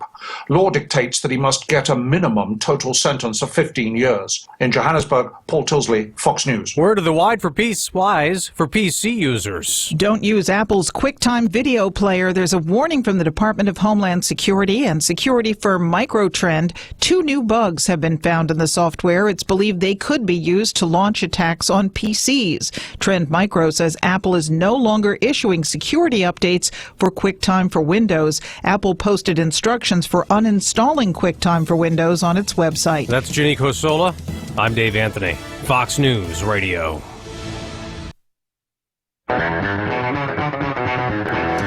News Radio 1120 KPNW 805 tax day Monday April 18th 2016. Remember back in the day when Mac heads would say, "Oh, I have a Mac. I don't have to worry about security because they never get attacked." Oh, guess times have changed. Love this. We were talking about the TSA a little bit earlier. Writes one of the 15. I was going through screening in San Diego. My mom had fixed me a PB&J to eat. Later, I unwrapped it and showed them what it was and offered to take a bite of my, and he says parenthetically, PB&J bomb. They said, never say bomb at an airport, and threw my sandwich away. That'll teach him. Yeah. Scofflaw. So he didn't get any of his sandwich? Apparently not. They threw it away. Unless, he's a dumpster diver and went in after it. At which point, then he would have had the cavity search. Troublemakers. 1120 KPNW at gmail.com. Highway 99, milepost 29, working the crash. Apparently still there in the metro of Harrisburg. Harrisburg today. So far, the lone snafu of the day. So let's hope that continues. Beautiful day. Robin to do his Chris Nation impression, talking about a beautiful day today and tomorrow. Pretty much first half of the week looks great. Extended forecast brings a little precipitation, so just be on the ready. Coming up, we're going to talk, replay a conversation that we had revolving a get-together that somebody had in West Eugene, and things went terribly awry. We'll fill you in coming up. Also, Scott Stewart making a return. Mr. Stewart will be talking about an event coming up and news, too. Yeah, we'll have these stories coming up. We had a funeral yesterday from one of those that died off the coast of Hawaii. in that Marine helicopter crash. We'll have the details there. We'll also follow up on a man who had to be rescued from the river against his will. We'll take a look at that story. A very weird story of tombstones found in a backyard in Albany. Those stories and more coming up, brought to you by Burrito Amigos, the friendly ones, live and local here on News Radio 1120 KPNW. News time 8:07. Burrito Amigos salutes the letter T. In English, T usually denotes the voiceless alveolar plosive, as in the words tap and tame, or taco, torta, and tostada, which really aren't English words, but if you're going to use examples, they should be delicious. And if they start with a T and they come from Burrito Amigos, well, they are. Now you can have your tortas, tacos, and tostadas with chicken, shredded beef, carne asada made with certified black Angus, or adobada, an amazing, spicy, tasty grilled pork. And none of those selections have the letter T, but Carnitas does. So if you're a voiceless alveolar plosive purist, then you'll enjoy that in your Burrito Amigos torta, taco, and tostada. In case you're wondering, a torta is sort of a grilled sandwich made on torta bread. Tamales and taquitos are also delicious Burrito Amigos T words. So is tofu, which some people want in their burritos from Burrito Amigos. Burrito Amigos, they didn't invent the letter T, they just made examples using it more delicious. Burrito Amigos, the friendly ones, working their way through the alphabet, one tasty treat at a time. For the all-new John Deere riding mowers, tractors, and side-by-sides, think Ramsey Waite. Make tracks to Ramsey Waite for John Deere lawn tractors and zero-turn mowers. There's nothing like a John Deere Gator utility vehicle. From hardworking and trail-ready to the ultimate in work capability. Get into a Gator now at Ramsey Waite. Don't just dream about it, wait for it. Ramsey Waite. Open Monday through Saturday. Franklin Boulevard, Glenwood. Online at RamseyWaite.com. Brad's Cartoons in Springfield has arrived. The same great car, ATV, and marine audio hub in Eugene has come to Springfield. Brad's Cartoons is the place to go for speakers, head units, subs, amplifiers, DVD players, and security systems. Professional custom installs on site. Brad's Cartoons, 7th and Blair in Eugene and 38th and Main in Springfield. Stay tuned. You'll hear it here first. This is your wake-up call on News Radio 1120 KPNW. Good morning. This look at the news brought to you by Burrito Amigos, the friendly ones, featuring great breakfast burritos and fresh brewed, locally roasted coffee for a tasty start to your morning. Here's what's going on. Well, it's been 3 months since Almsville resident Ty Hart was killed in a Marine Corps helicopter training exercise off the coast of Hawaii. He was laid to rest Sunday in the backyard of his home. His mother, Trina Hart, says it's been difficult dealing with his loss, but she says having him home will help. We have really hard moments, but we have such an incredible support system. All of us are very close. His widow, Hannah Hart, says being a Marine was everything to him. He went out and did exactly what he wanted to do. He achieved all his dreams he wanted to do. Hart's body arrived at the service in the back of his green pickup truck. The 21-year-old graduate from Staten High School was killed along with 11 other Marines when their helicopters crashed off the coast of Hawaii. The names of all the Marines who died were read, and 12 doves were released in their honor. A federal judge has ordered the Eugene School District to compensate for denying an autistic teenager proper evaluation and education. The judge has ordered the school district to provide nearly 570 hours of compensatory schooling to the girl. The order says she spent 2 years at South Eugene High School with little to show for it. Grace Williams says she and her parents asked the district repeatedly to place her on an individualized education plan, or IEP, but the district took nearly 2 years to do that. During her 2 years at South, Williams said she earned 1.5 credits. In Oregon, a student has to earn 24 credits, or on average 6 a year for a high school diploma. U.S. District Judge Michael McShane says 19-year-old Williams was denied a free and appropriate public education, and the district violated the Federal Individual with Disabilities Act. A man floating in the Willamette River was arrested after refusing rescue attempts. Eugene police say Charles Eugene Miller has been charged with harassment, second-degree criminal trespass, interfering with a police officer, recklessly endangering, and disorderly conduct. Eugene police officers and local fire emergency personnel responded to a 911 call of a man floating past Maury Jacobs Park.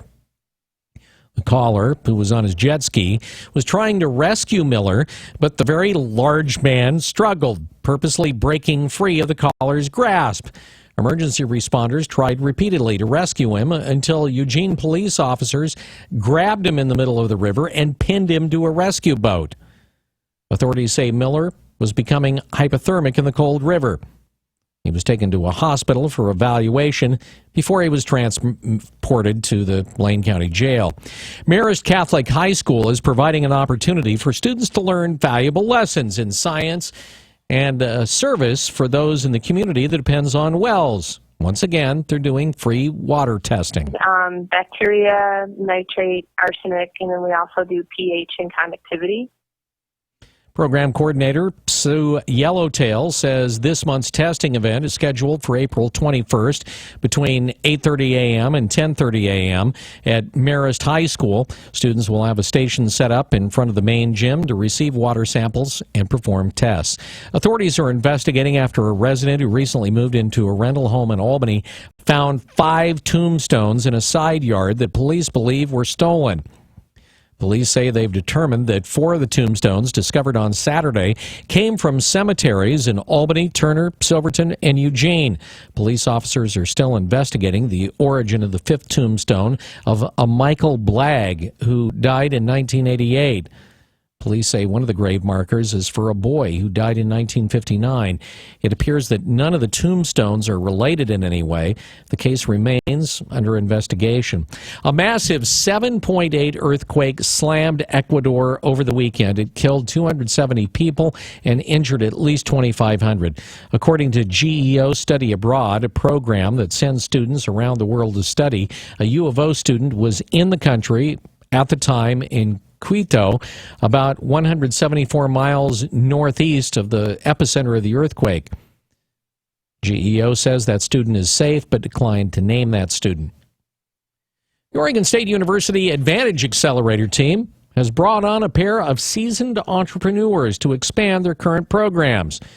Eric Peterson, who's part of the founding team behind the Bend Venture Conference, spent 10 years as an executive at Planar Systems. He's an active angel investor. He'll be joining Mike McGee, who has had his own successful technology ventures ranging from hardware, software, and services to synthetic fuels, even Bell Valley Cellars, a successful local winery.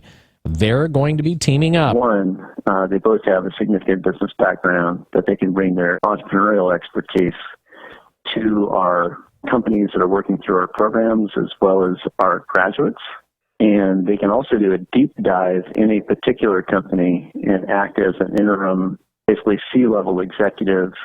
Carl Mundorf, co-director of the OSU Advantage Accelerator team, says the two executives will provide guidance to companies during critical early startup growth stages, helping develop ideas and guide companies towards making ideas a reality. The OSU Advantage Accelerator is just one component of the Oregon Regional Accelerator and Innovation Network, also called Oregon RAIN.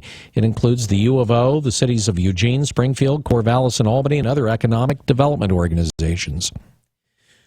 A lawyer in the Justice Department has filed a civil rights complaint in the wake of racial profiling that started during an investigation of Black Lives Matter supporters. The Oregon Bureau of Labor and Industries confirmed receiving a complaint from Arroyas Johnson Jr., the attorney in charge of the Justice Department's Civil Rights Division in Oregon.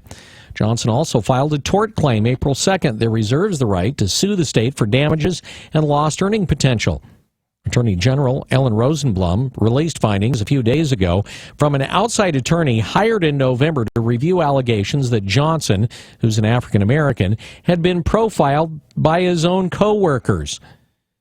The complaint argues that the surveillance wouldn't have happened had Johnson not been a black male and had his Twitter activity involved matters other than the lives and experiences of African Americans.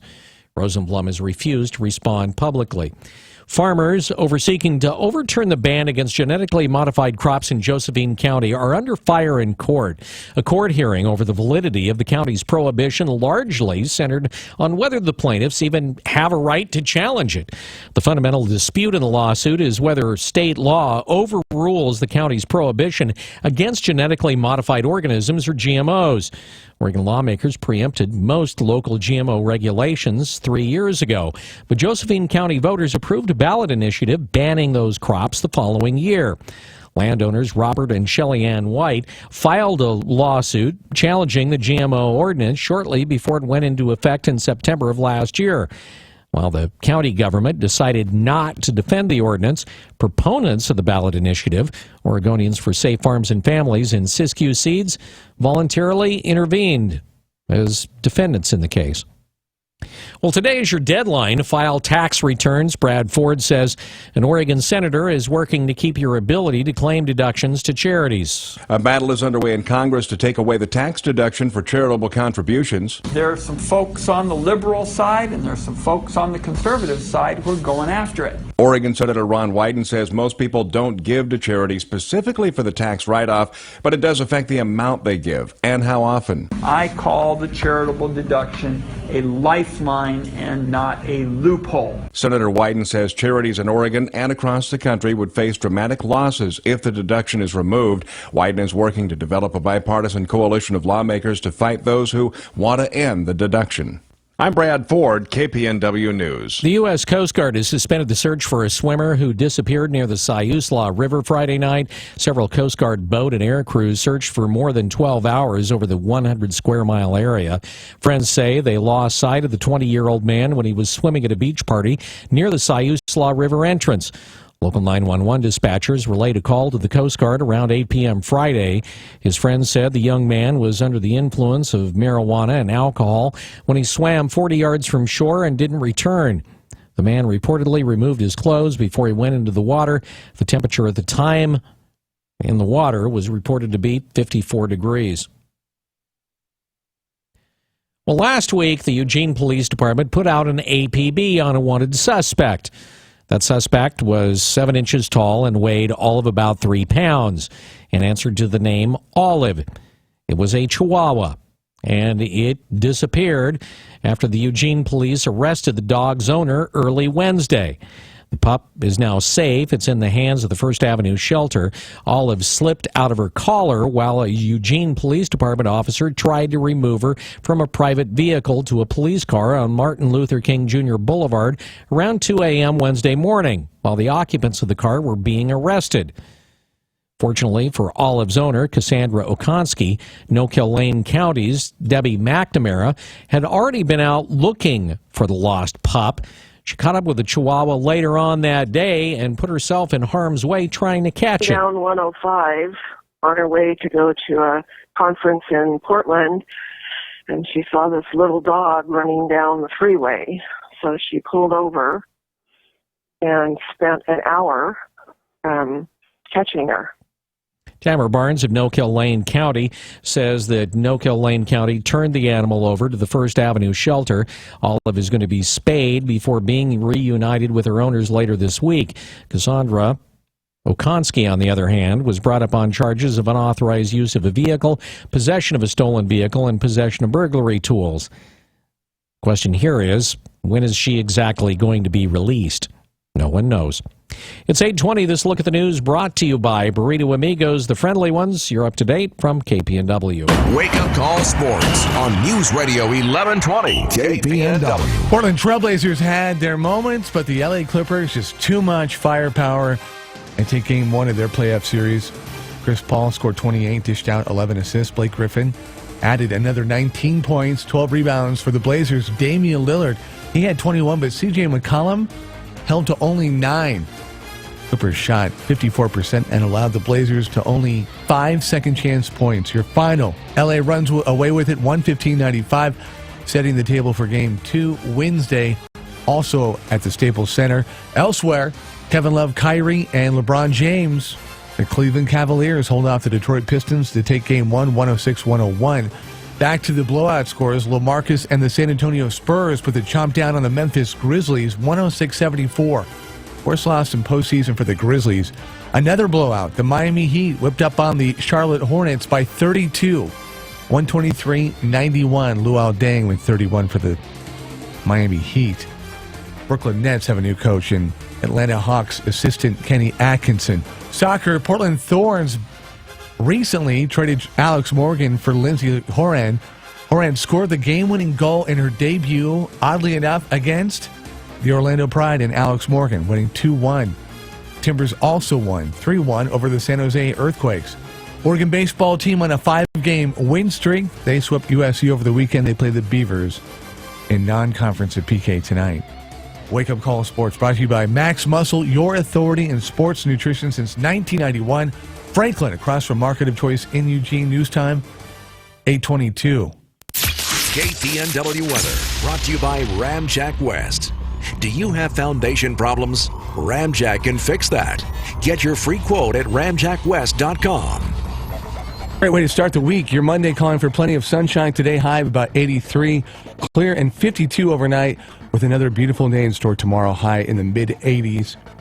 Wednesday we cool off just a little bit down to the mid-70s with rain in the forecast. Boo hiss on Thursday. So it looks like the weekend at this point, the extended calling for precipitation later in the week. So today and tomorrow, not so much. Beautiful. I'm not a bodybuilder. I am not an athlete. I'm not into health clubs. I do not eat junk food. I am not a young man anymore. I am exercising daily. I am feeling great. I am loving life. I am Max Muscle. Max Muscle Sports Nutrition, Franklin Boulevard, Eugene. This winter, we received more rainfall than in the past 75 years. Severe weather could cause damage to your home's foundation. Ramjack can fix that. Get your free in-home evaluation at ramjackwest.com. CCB 146906. When it comes to windows, doors, and installation, Discount Windows has you covered. Discount Windows has thousands of premium overstock windows on site and the lowest prices on stock windows, like Ply-Gem vinyl windows and patio doors. Discount Windows ensures a quick turnaround on custom orders, too. We provide professional, affordable installation. Highway 99 in Junction City, open 7 days a week. Discount Windows. We do windows, doors, and installation for less. CCB 180018. Shopping for your next grill at Midgley's is easy and convenient. Unlike home improvement stores, a walk across Midgley's doesn't require a relay baton. We know all about grills, too. Just don't ask us about sandpaper or toilet seats. And you don't need to remember where you parked. Our customer-friendly lot is directly behind our store. Get your next grill at Midgley's. We're at 7th and Chambers in Eugene. Midgley's. Anywhere else, and you're just playing with fire.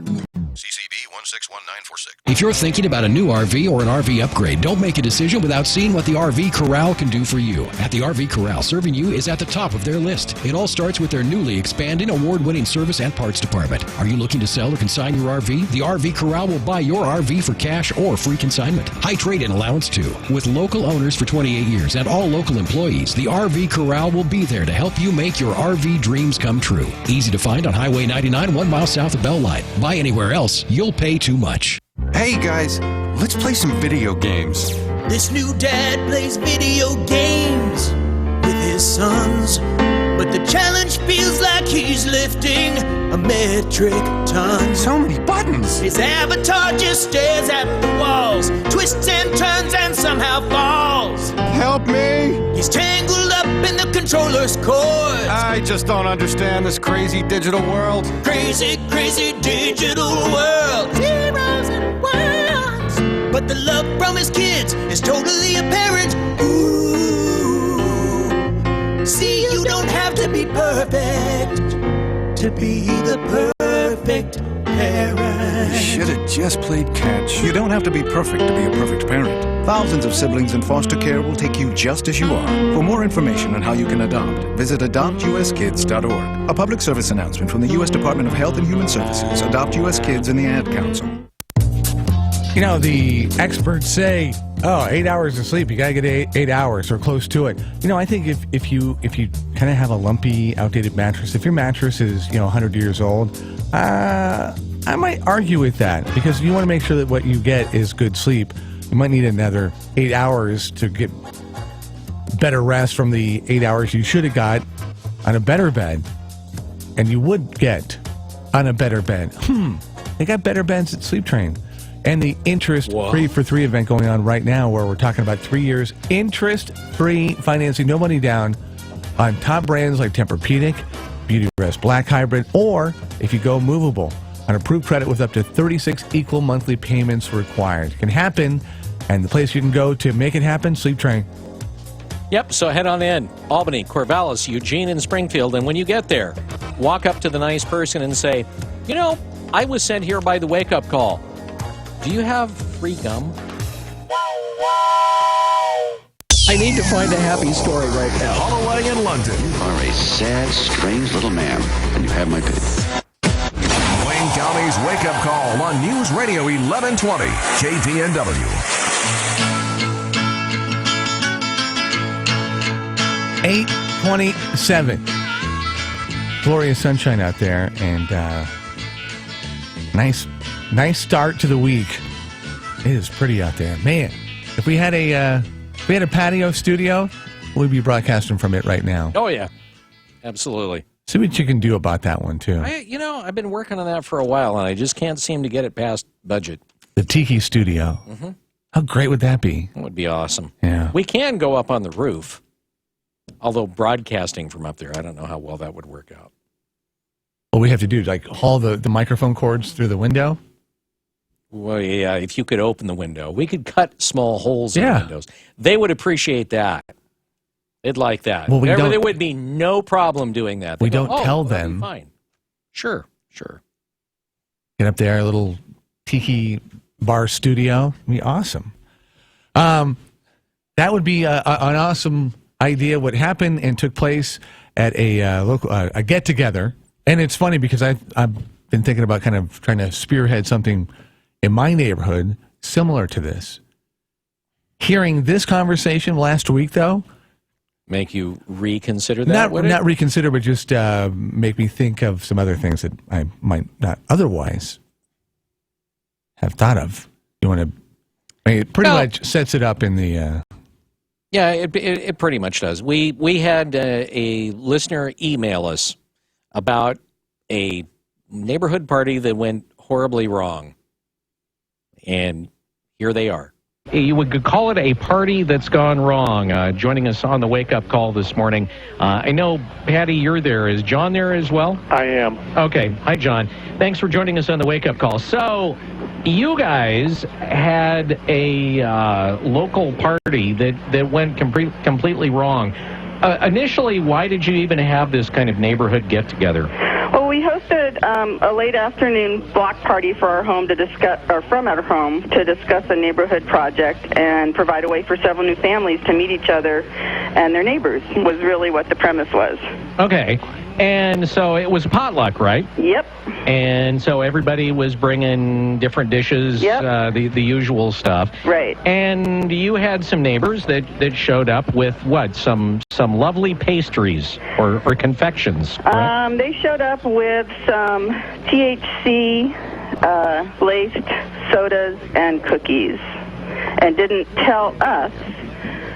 There's word that they told some people, but no one had told us, and so it all got put out. The cookies got put out on the table with all the other food, and the sodas got put in the cooler that had the kids' juice boxes in them. So there were kids at this party? There were kids. There were about 40 adults and about 10 kids, ages maybe 10 months to 12 years. And I'm just curious because I have not seen, THC-laced soda pop. I mean, does it say on it pot pop or, No, it actually is called Legal, is the name of it. And if you read the really small words on the label, it's pretty clear. But it just says Legal, and it's cherry soda and... For medicinal use. Okay, so it would be something if you weren't really looking for it, you could just pick up and pop open. Right, and that's exactly how one person unknowingly ingested. He saw soda, or he saw cherry soda, didn't have his reading glasses on, and said, I'll try this. It looks kind of like an energy drink label, if you can picture one of those. Yeah, okay. And so you got this guy that's chugging down a THC-laced cherry soda. How many people actually decided that they were going to ingest some of the lovely-looking cookies that they didn't know were well, we laced? had a total of 5 people who unknowingly ingested. I guess there were a couple more that knowingly ingested. But all this was going on without us knowing. And the only way we knew is eventually a couple people left early, and we got word that one of them was going to the hospital, that he felt like he was having a heart attack. And we waited to hear word of what was going on, and by the time we heard what was going on with him, the party was over. Yeah. And so we then had to do the right thing by calling everyone who was there and asking them, how they were doing. And that's when we found out that there had been 5 people that had ingested unknowingly. And that was at 9 o'clock on a Sunday night after what appeared to be a perfectly normal, fun get-together for a bunch of new neighbors. Yeah. Oh, okay. So I'm assuming that you were thinking, oh, my gosh, have we poisoned people? I mean, were you thinking food poisoning? That was the first thought is, oh, my gosh, something happened with the food. And we started asking questions. The guy who had gone to the hospital said he remembered eating some tan cookies. And so we knew who had brought the tan cookies, so we went to talk to them. And they readily admitted that, is he okay? Is he okay? I mean, is it THC related? And we said, well, yes, it is. And they said? And they were kind of, I wouldn't say not concerned, but at the same time, well, it shouldn't be that bad. I mean, it's a very low dosage and didn't really go down the road that you would have thought a responsible and concerned person would go down. Patty, out of curiosity, do you know how much he ingested, the gentleman that had to go to the hospital? Was it cookies in addition to the soda? No, it was just a couple of the cookies is what he had. Oh. And the thing that we found out since then is that when it's edibles, it doesn't hit you right away. I mean, we don't do that. We don't smoke. We don't really do marijuana or anything. And so we don't know. But what we've been told is that when you smoke it, it's like drinking alcohol. You can kind of get a feel about, where you're at, and you can stop. But when you've ingested it, it's done, it's over with, and it doesn't hit for about 45 minutes. So you had somebody that powered down a couple of these cookies. Right. Did any kids end up? Thank God, no. Okay, so when you confronted them about, what are you doing putting out pot-laced cookies without saying anything to anyone? They were a little defensive, and they didn't like the idea that we were saying that the cookies were laced, and that would intend that it was intentional on their part. So, in their defense, they were just being neighborly, but in their culture, this is what you bring to a potluck party. Wait, they didn't feel it was intentional on their part? No, because apparently, and like I said, I'm being told this by other neighbors, that at first, she was kind of guarding the cookies and telling people. And again, this just blows me away, because when you're hosting a party, you're not necessarily involved in every conversation, or you're actually trying to be, and as a result, you can't really concentrate on any one. And it just blows me away that this actually happened under our roof, and we had absolutely no knowledge of it. And the underlying takeaway is that in this day and age, when people can get this stuff with their card, or it's presumed to be legal now, and it's something that's celebrated amongst a lot of people, it can be a real hazard. Aside from the gentleman that had to go to the hospital, any other issues among the other people that ingested? There was a gentleman that had a really tough night. Actually, a couple gentlemen that had a really tough night because of what they were on heart meds, and so it messed with that. And 2 of the 5 had jobs where they felt they needed to self-report in case they got a random drug test. And once they self-reported, they had to be taken off their normal duties of what they do for a living until they could get a clear test. So one person was out for a couple of days, another one was out for about a week before he could get a clear test. And that's apparently another thing we've been told, is that if you don't do it, it leaves your body faster. And you can test clear faster. Man, I would be wanting to strangle a neighbor. I know, and that's one of the gentlemen who was affected. actually said that, that it's me. Thank God my 13-year-old daughter wasn't there, because had she ingested without our knowledge, we would be having an entirely different conversation at this point. Yeah, I bet. Well, so I'm assuming that probably you're not inviting these people to your next party. The funny thing is we've known these folks for a long time, and they're good people. They're just, not making good judgment decisions, obviously. And what they do in their own home, that's fine, but to bring it to another person's house, and that's really the whole thing here. Is it's sad that we even have to be worried about such a thing from grown adults. And what we wanted to just say is just, you're going to be having potlucks this summer, and I'm not going to ever think of that word the same way again. I mean, it adds another layer of caution. You always talk about with people coming in and drinking too much, and then taking their keys and making sure they can drive okay. Now you've got to check everything that is brought in. Exactly. And and they said, well, it was labeled. Well, the cookies apparently did have a little label on them, but the label had been folded under the cookie, so people could get them. And besides that, who, when you go to a potluck, picks up a cookie that's wrapped and you just go, oh, I'm going to check and see what the label says. Exactly. You just tear it off and eat it. Something, you don't do that. Man. I mean, the whole thing was just very poor, a poor decision on their part. It's been a real storm that's gone through the neighborhood. Yeah. Well, it's kind of sad. The whole thing's kind of sad. I mean, it's over with. We're trying to get back to normal, but it's not going to be forgotten. Yeah, no doubt. The thing is, the police department evidently was contacted. This is kind of a follow-up. The police department evidently was contacted on this because they were worried about ramifications. Sure. And the police department was kind of like, well, we don't know what to do.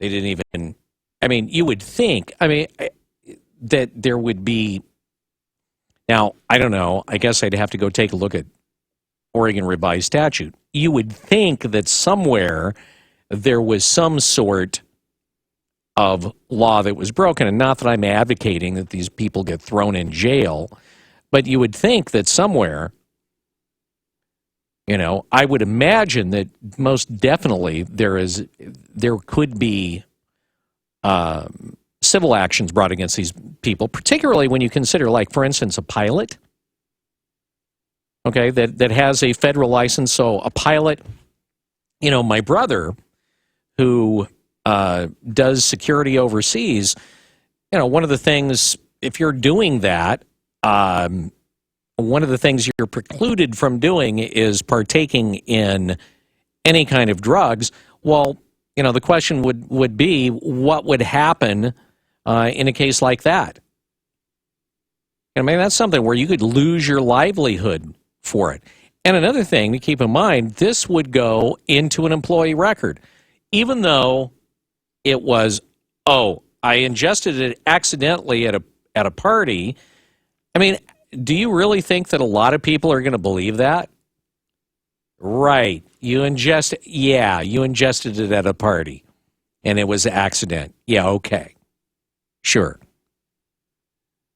They're I don't know. There's so many different ways you could go with this on so many different levels, why this was just such a dumb idea by the people that did that. Anyway, just one more thing to worry about in this fun and frantic world. It is 840 News Radio 1120 KPNW. The Bloomberg Market Report, sponsored by Pacific Continental Bank, serving your business and community in Eugene for over 40 years. From Bloomberg World Headquarters in New York, I'm John Tucker. Stocks in the U.S. are higher, helped in part by some positive earnings reports. Morgan Stanley joining the parade of Wall Street banks that beat profit estimates by cutting costs to counter a drop in revenue from fixed income and equities trading. The first quarter net income fell 53%, but profit surpassed the 47-cent average estimate of analysts. Hasbro shares rising as much as 6.8% after quarterly earnings topped analyst estimates, boosted by demand for Star Wars licensed toys and its own Nerf and Play-Doh properties. Profit increased to 38 cents a share. Investors looking past weakness in the price of crude oil to focus on those results. U.S. equities tempered a global fixation on the price of crude, which tumbled as much as 7% following the breakdown of talks in Doha on a possible production freeze. We have the S&P 500 up 8 points. Dow Jones Industrial Average is up 59 points. And that's a Bloomberg Market Minute. Pacific Continental Bank is proud to call the Eugene-Springfield area home for more than 40 years. As your local banker, partner, and neighbor, we are committed to the health and sustainability of your business and our community. We know it takes more than a loan or deposit to help you succeed. It takes people who know you, your business, and your community. Who says we can't be more than a bank? Pacific Continental Bank, the right bank. Learn more at therightbank.com. Member FDIC. Ladies, mark your calendars for May 26th. Enjoy an evening of fun, fashion, and friends at the Head to Toe Women's Expo, brought to you by the Corvallis Clinic. Unwind, shop, and learn from a variety of featured boutiques, home goods shops, healthcare centers, and local businesses. Get free health tips and screenings in the Corvallis Clinic Corner. The Head to Toe Women's Expo, May 26th at the OSU Alumni Center. Sponsored by the Laura Gillott Home Team with Keller Williams Mid-Willamette, Corvallis Internal Medicine, OSU Alumni Center, and this station. Are you putting your money into an IRA, pension, or 401k? Then I hope you're prepared to lose 30, 40, 50% or more of your retirement savings, because it's not a question of if the market crashes again. It's a question of when. It's going to happen. Did you know there is a way you can protect and grow your wealth safely and predictably every single year? The people using this approach didn't lose a penny when the market crashed in 2000 or 2008, and they won't lose a penny in the next crash. In fact, their money will continue to grow safely year in and year out, even when stocks, real estate, and other investments tumble. A free report detailing this savings program is now available. This free report shows how you can get guaranteed growth, safety, and wealth-building power without risking your retirement in the Wall Street casino. This is the best way to have a 100% secure retirement. It far outperforms any IRA or 401k. To get this free report, visit bankonyourself.com. That's bankonyourself.com. Bankonyourself.com. We asked kids what it took to be a dad. This is what they had to say. A father is always present. I mean, what real father figure can you have if they're not there?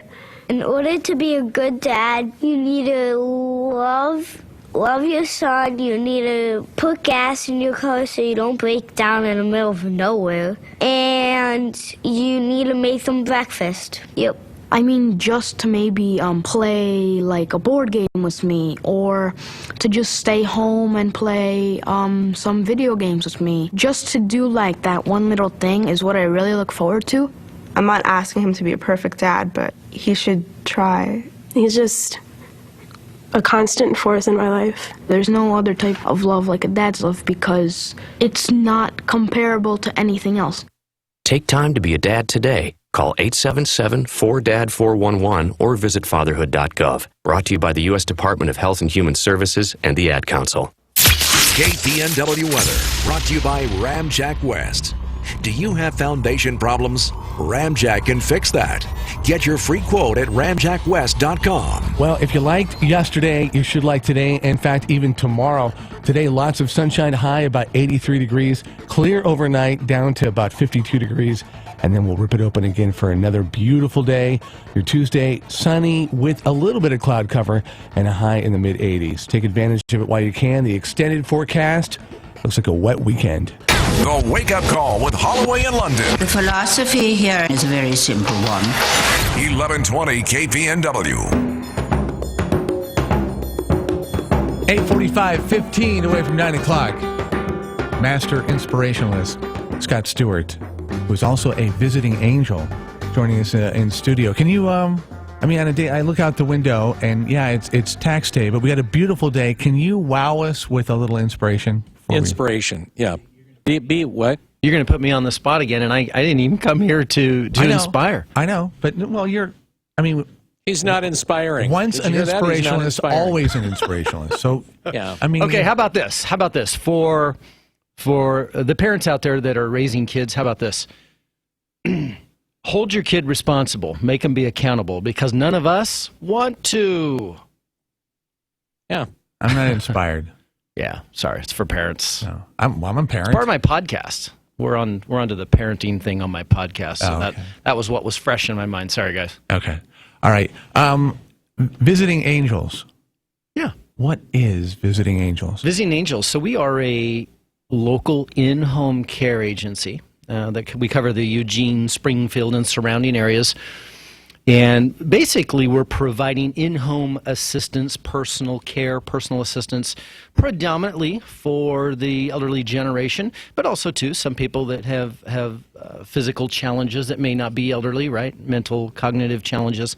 But we have caregivers that go into the homes and help people with things that they just can't do anymore, things that have gotten to be cumbersome or very challenging, struggling, mobility issues, personal care, bathing, showering, dressing, cooking, meal preparation, those sorts of things. I've known people that have done that, actually been the caregiver. Mm-hmm. I've known people that are looking to have people, and I just remember the whole recruiting conversation. Mm-hmm. If somebody is in that position where they're looking, thinking about having somebody come in or investigating, what are the things that they should be on the lookout for? Aside from a background security check, things like that. Sure. I think there's, you touched on the very most important ones, the background check, you want a criminal investigation. I mean, you want to know something about these people's history. I think that first and foremost, that is the obvious one, right? But also, too, you need to know that whoever's coming into the home of your mom or your grandfather, grandmother, your father, is that they're a match. They're a match for who they're with.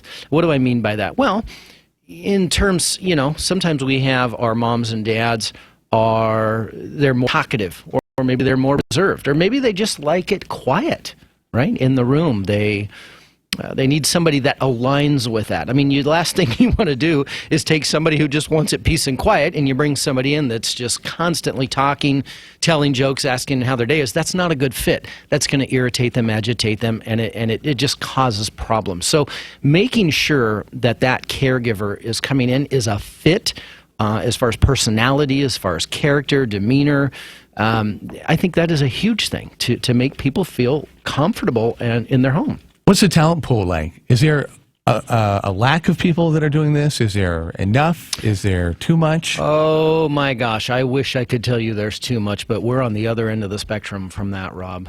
The caregiving pool, or the industry, if you will, that space, there is a huge lack of caregivers right now. The overall, and this is not even so much a local Northwest thing as it is a national statistic, but that the demand for people that are needing care, just needing some assistance at home, literally with the baby boom generation, is literally growing at about 78 to about 98% annually.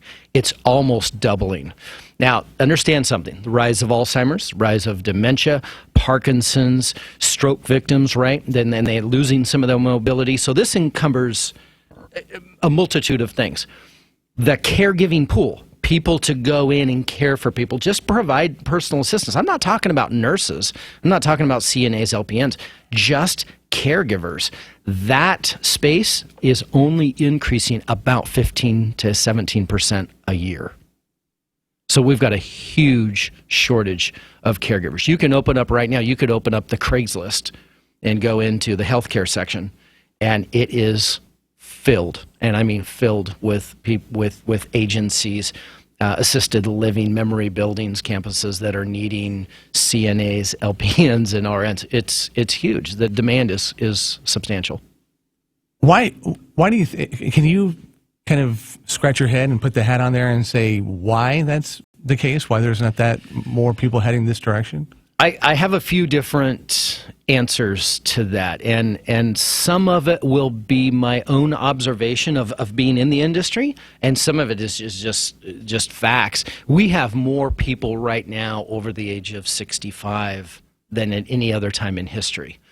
And with that substantial increase in population also comes illness and bodies that are deteriorating, right? I mean, it's pretty easy to look around and see all the fast food restaurants and the kind of food that we're putting into our body, the lack of hydration. And I think, to some degree, I think our bodies are paying for that. They're suffering for that. But we got people living longer than they ever have too, right? So you got a multitude of things. That makes the need greater than ever. Now, on the other side of the spectrum, you've got the caregivers. I think that to be a caregiver is really, if you really want to break it down, caregiving is a job of the heart. People love to care for people because of their heart. They love to give back. They find fulfillment in making someone else's day better, knowing that they help bridge them gaps, right? They gave them honor, they gave them dignity. And so I think but having dealt with this situation here for the last few years, I can tell you that there's a lot of people that are in that industry that are doing it because they need a job. Well, and it has zero to do with feeling compassion, doing something because they feel it's going to make them, soulfully better or anything else. They're doing it simply because it's a job, and it shows. No, and I agree. I that was the second part of my equation, is that the only way to help meet the need is that if you have people that maybe it's not their passion, Bill, but they come in to be a caregiver. And, that doesn't mean that they will be a bad caregiver, but that also doesn't mean that every one of them will be an outstanding caregiver either. So, but you have people that are doing it that are saying, yeah, it's a job right now, it'll get me through college, or, for the next couple years where I'm at, or you even have the wives that have said, the kids are in school and during the day I need something to do. And I love people, so why not go be a part-time caregiver? And those people are needed, right? I don't downplay that at all. Those people are needed, but there's simply not enough in that caregiving pool to meet the demand. I'm interested why you said wives. There is, women at heart are very nurturing and very caring. It's the way they're wired, right? It's how God made them, their DNA. And so obviously our caregivers, out of our caregiving staff, 94% are all females. And even a majority of them, when you get past just wives, their kids are gone, right? They're empty nesters. And they're like, I want something to do part-time. I don't want to go work 50 hours a week at a corporate job, but I love doing this. And I cared, by the way, they also say, I cared for my mom. I cared for my grandmother when I was younger. I cared for my aunt.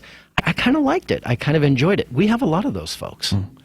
You have an event coming up. Talk about it. We do, absolutely. This coming Saturday, the 23rd, we have our Caring Hands program.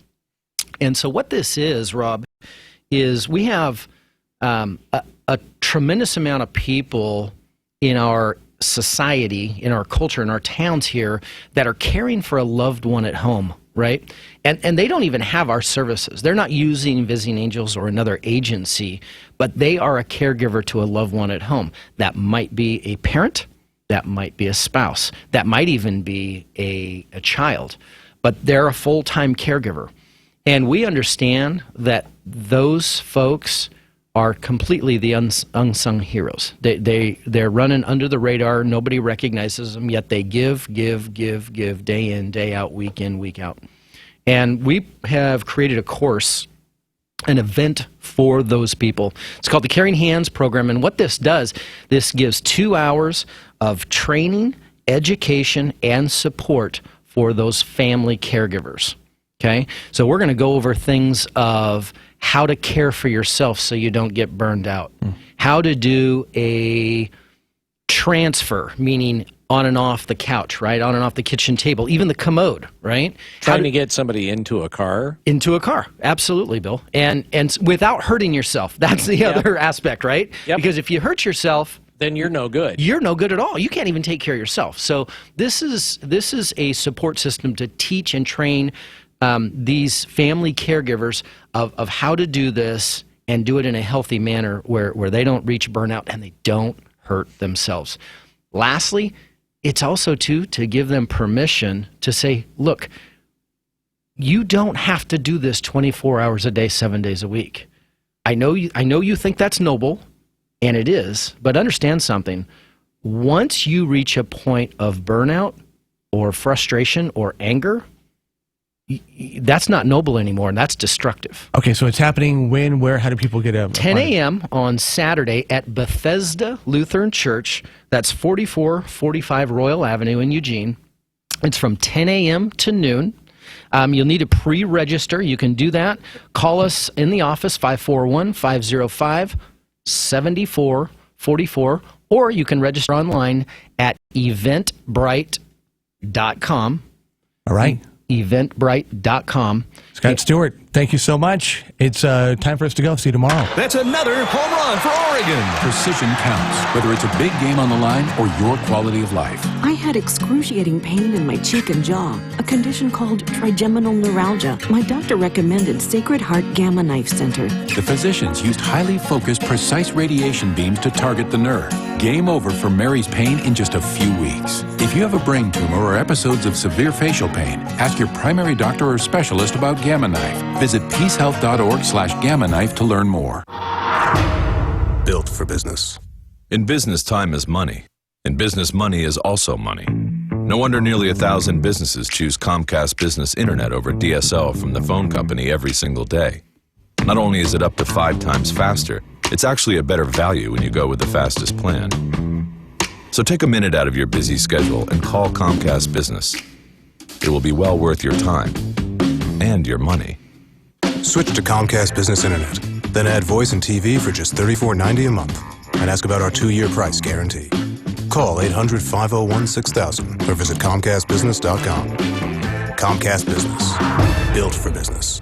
Offer ends 5/31/16. Restrictions apply. Limited to 1 voice line and private view TV for new customers. 2-year contract required. Requires Comcast Business Internet at an additional monthly charge. Equipment taxes and fees, including broadcast TV fee extra. Savings claim based on cost per megabits per second. Compares Comcast 100 megabits per second and 20 megabits per second DSL downloads. Lane Transit District is now hiring bus operators. Candidates must have 2 years of experience providing excellent customer service and a good 5-year driving record. You don't need a CDL to apply, and LTD provides an 8-week training course when hired. Starting wage is $18.46 an hour plus an excellent benefits package including medical, dental, vision, retirement, and vacation.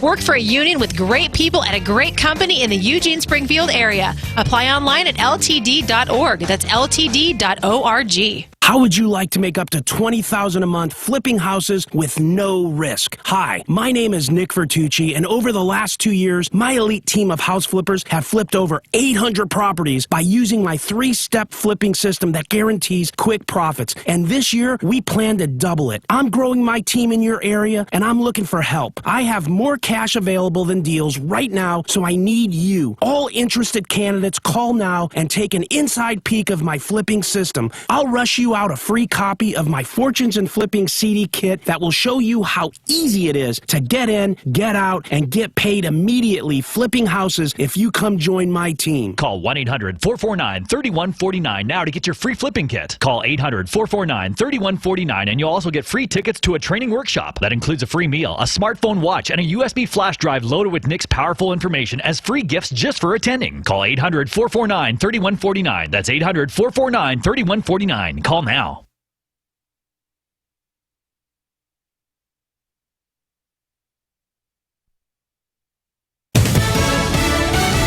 Fox News Radio, I'm Pam Huso. Just argued at the U.S. Supreme Court a landmark case over immigration and executive orders. Fox's Rachel Sutherland live in Washington. Pam, activists on both sides of the immigration debate gathered outside of the High Court, while inside, 8 justices heard arguments on President Obama's executive actions shielding millions of illegal immigrants from deportation. Democratic Senator Bob Menendez spoke outside the court. We have come to the steps of the Supreme Court to seek justice. Texas Attorney General Ken Paxton has argued the president can't change laws passed by Congress. A 4-4 decision would mean lower court ruling stopping the president's immigration actions would remain in place. Pam. Thanks, Rachel. More U.S. troops are heading to Iraq. Defense Secretary Ash Carter, who's in Baghdad, says they'll largely be used to advise Iraqi forces in the fight against ISIS. We are going to place additional advisors with the Iraqi security forces. The Pentagon also sending a number of Apache helicopters as forces push to retake Mosul, Iraq's second largest city. They're running in Boston 3 years after the deadly marathon bombings. Police Commissioner William Evans lacing up his sneakers. I was running at 4 o'clock this morning.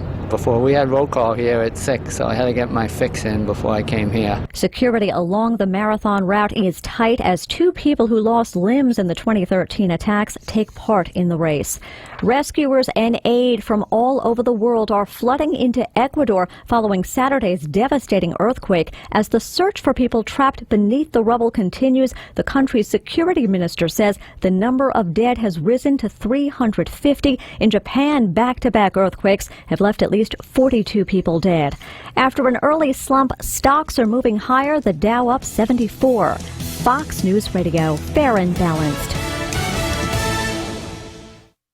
I know you've heard the IRS has the right to freeze your assets, garnish your wages. Good news is they can also give you a way out called the Fresh Start Initiative, a tax debt compromise program designed to save you serious money. Optima is the nation's leading tax resolution firm, over 300 professionals to help ensure you pay the minimum, not a penny more. Thousands call every month. You can call right now. Optima, that's Latin for cut me some slack. Call 800-936-9033. 800-936-9033. Optima Tax Relief. Is that it? Oh, yeah? It's pretty obvious. So obvious. Oh, hey, guys, did you know that most people think they're using the right car seat for their kid, but they're not? Huh, I didn't know that. I'm pretty sure I knew that. I'm pretty sure you didn't. Parents who really know it all know for sure that their child is in the right car seat at the right age and size. Visit safercar.gov/the-right-seat to make sure your child is protected. Brought to you by the National Highway Traffic Safety Administration and the Ad Council. From the Fox Sports Studios in Los Angeles, here's Deb Carson. Starting with NFL news, the Houston Texans have told quarterback Brian Hoyer they will be releasing him and Baye. It was the Cavaliers rallying to beat the Pistons 106-101. Cleveland with 31 from Kyrie Irving. Also in Eastern Conference action, 31 for Luol Deng as the Heat stifle the Hornets 123-91. In the Western Conference, Clippers are out to a 1-zip series lead over the Trailblazers, beating Portland 115-95. Spurs ripped the Grizzlies 106-71 in their Game 1. It was a worst loss in Memphis franchise history, worst playoff loss, that is. In the NHL, the St. Louis Blues rallied to beat the Blackhawks 3-2. St. Louis is up 2-1. Tampa Bay leads 2-1 after losing to the Red Wings. They beat the Lightning 2-0. For a complete scoreboard, foxsports.com. I'm Deb Carson. We are Fox Sports. It's spring, and you're excited for that next great shooting trip. Your first stop should be Tannerite Sports Outlet in Eugene. You know Tannerite Sports Outlet's your local source for Tannerite binary rifle targets, but there's so much more. Tannerite's got reloading supplies, tactical gear, magazines, and accessories. And if ammo supplies a worry, don't, because Tannerite has bulk quantities of the most popular calibers that'll keep you shooting affordably. No question, Tannerite's the home for exploding targets. But from tactical gear to ammo, it's the Tannerite Sports Outlet, just off I-5 across from LCC. Weekend Warriors only get 52 weekends a year, but the BMW X5 makes the most of any day. It has up to 76 cubic feet of cargo space with optional third-row seating for up to 7 passengers. An optional X-Drive self-leveling rear axle air suspension and active roll stabilization make unfavorable road conditions a drive in the park. Get your 52 and everything in between. The versatile BMW X5. BMW, the ultimate driving machine. Financing and leasing available by BMW Financial Services. Visit BMW of Eugene, also online at bmwofeugene.com. It's radio you can watch. The Wake Up Call with live video streaming from the Widmer Brothers studio every weekday morning from 6 a.m. to 9. Go to KPNW.com and click on the Wake Up Call streaming banner. The Wake Up Call and Widmer Brothers, the local guys. KPNW is celebrating the upcoming concert series at the Cuthbert Amphitheater by giving away a season pass for 2. One lucky listener will get a pair of tickets to every Cuthbert Amphitheater show. Keep listening to KPNW for your chance to qualify for a season pass for 2 to the Cuthbert Amphitheater Concert Series 2016. Are you getting rid of an old camper or trailer or remodeling your home? Campers, trailers, and homes can have asbestos in the flooring, insulation, popcorn ceilings, window putty, and hundreds of other construction materials. Before doing any demolition or remodeling, call Lane Regional Air Protection Agency at 541-736-1056 or visit elrapa.org for information about the removal and proper disposal of asbestos-containing materials. Remember, there is no safe exposure to asbestos. This message is brought to you by El Rapa in association with EARS. It's 9:06 and time for Rush. Rush Limbaugh on News Radio 1120 KPNW.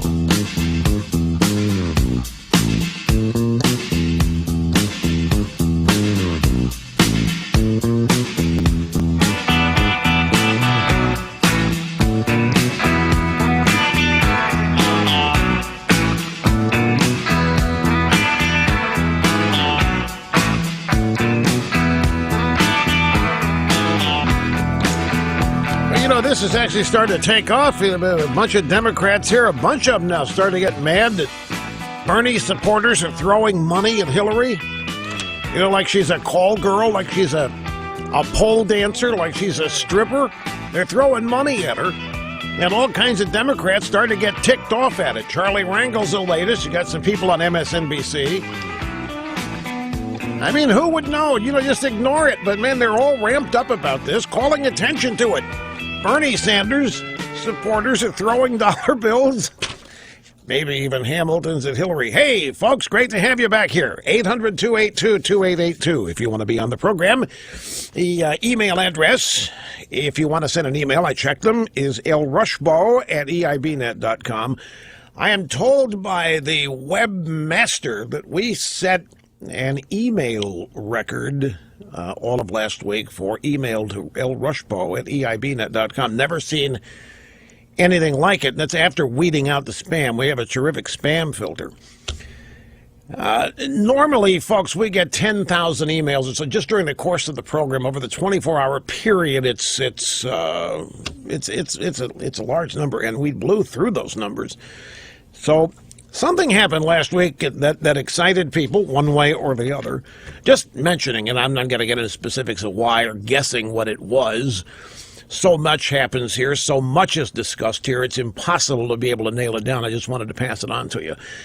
The drive-by media, before we get to the latest on the two campaigns, the drive-by media this morning, just breathless over the wrap-up of oral arguments before the Supreme Court on whether to let Obama's executive orders on illegal aliens stand. But speaking of which, there's a USA Today piece today all upset about this. All of a sudden now, USA Today editorial upset at Obama's executive orders. But do you know why? Well, what does this mean that Cruz or Trump might do if they're elected? Yes, sir, Bob. Now they're starting to focus on what happens if the next president decides to run things the way Obama has been.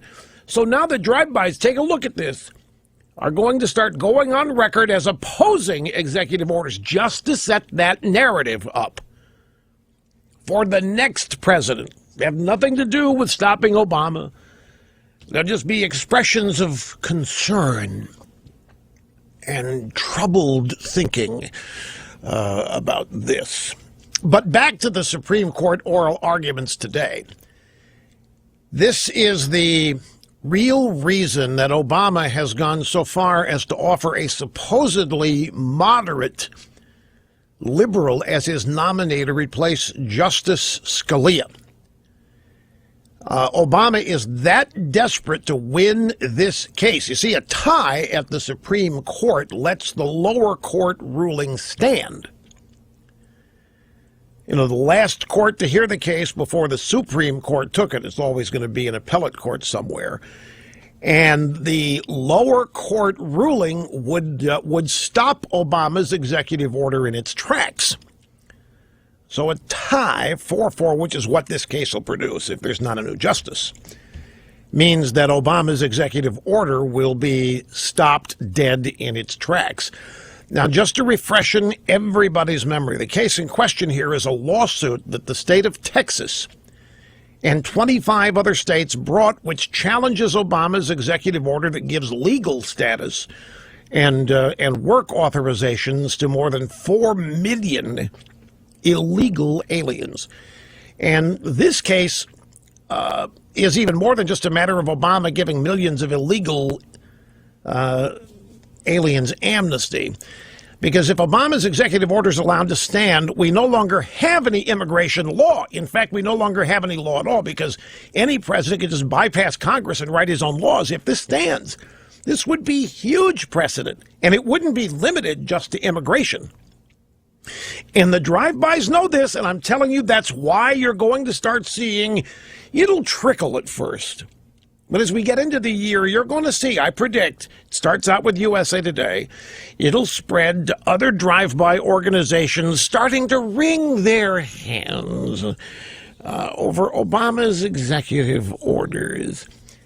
And this case will be what prompts all of that. But the real reason for it is to establish a narrative that these things are bad, that they're outside the Constitution, maybe even illegal, as a means of preventing the next president from even thinking of going in this direction. Because what the media will be doing is sending a message to the next Republican, if there is one, Trump, Cruz, whoever, you better not expect to get away with this like we let Obama get away with it. That's going to be the message.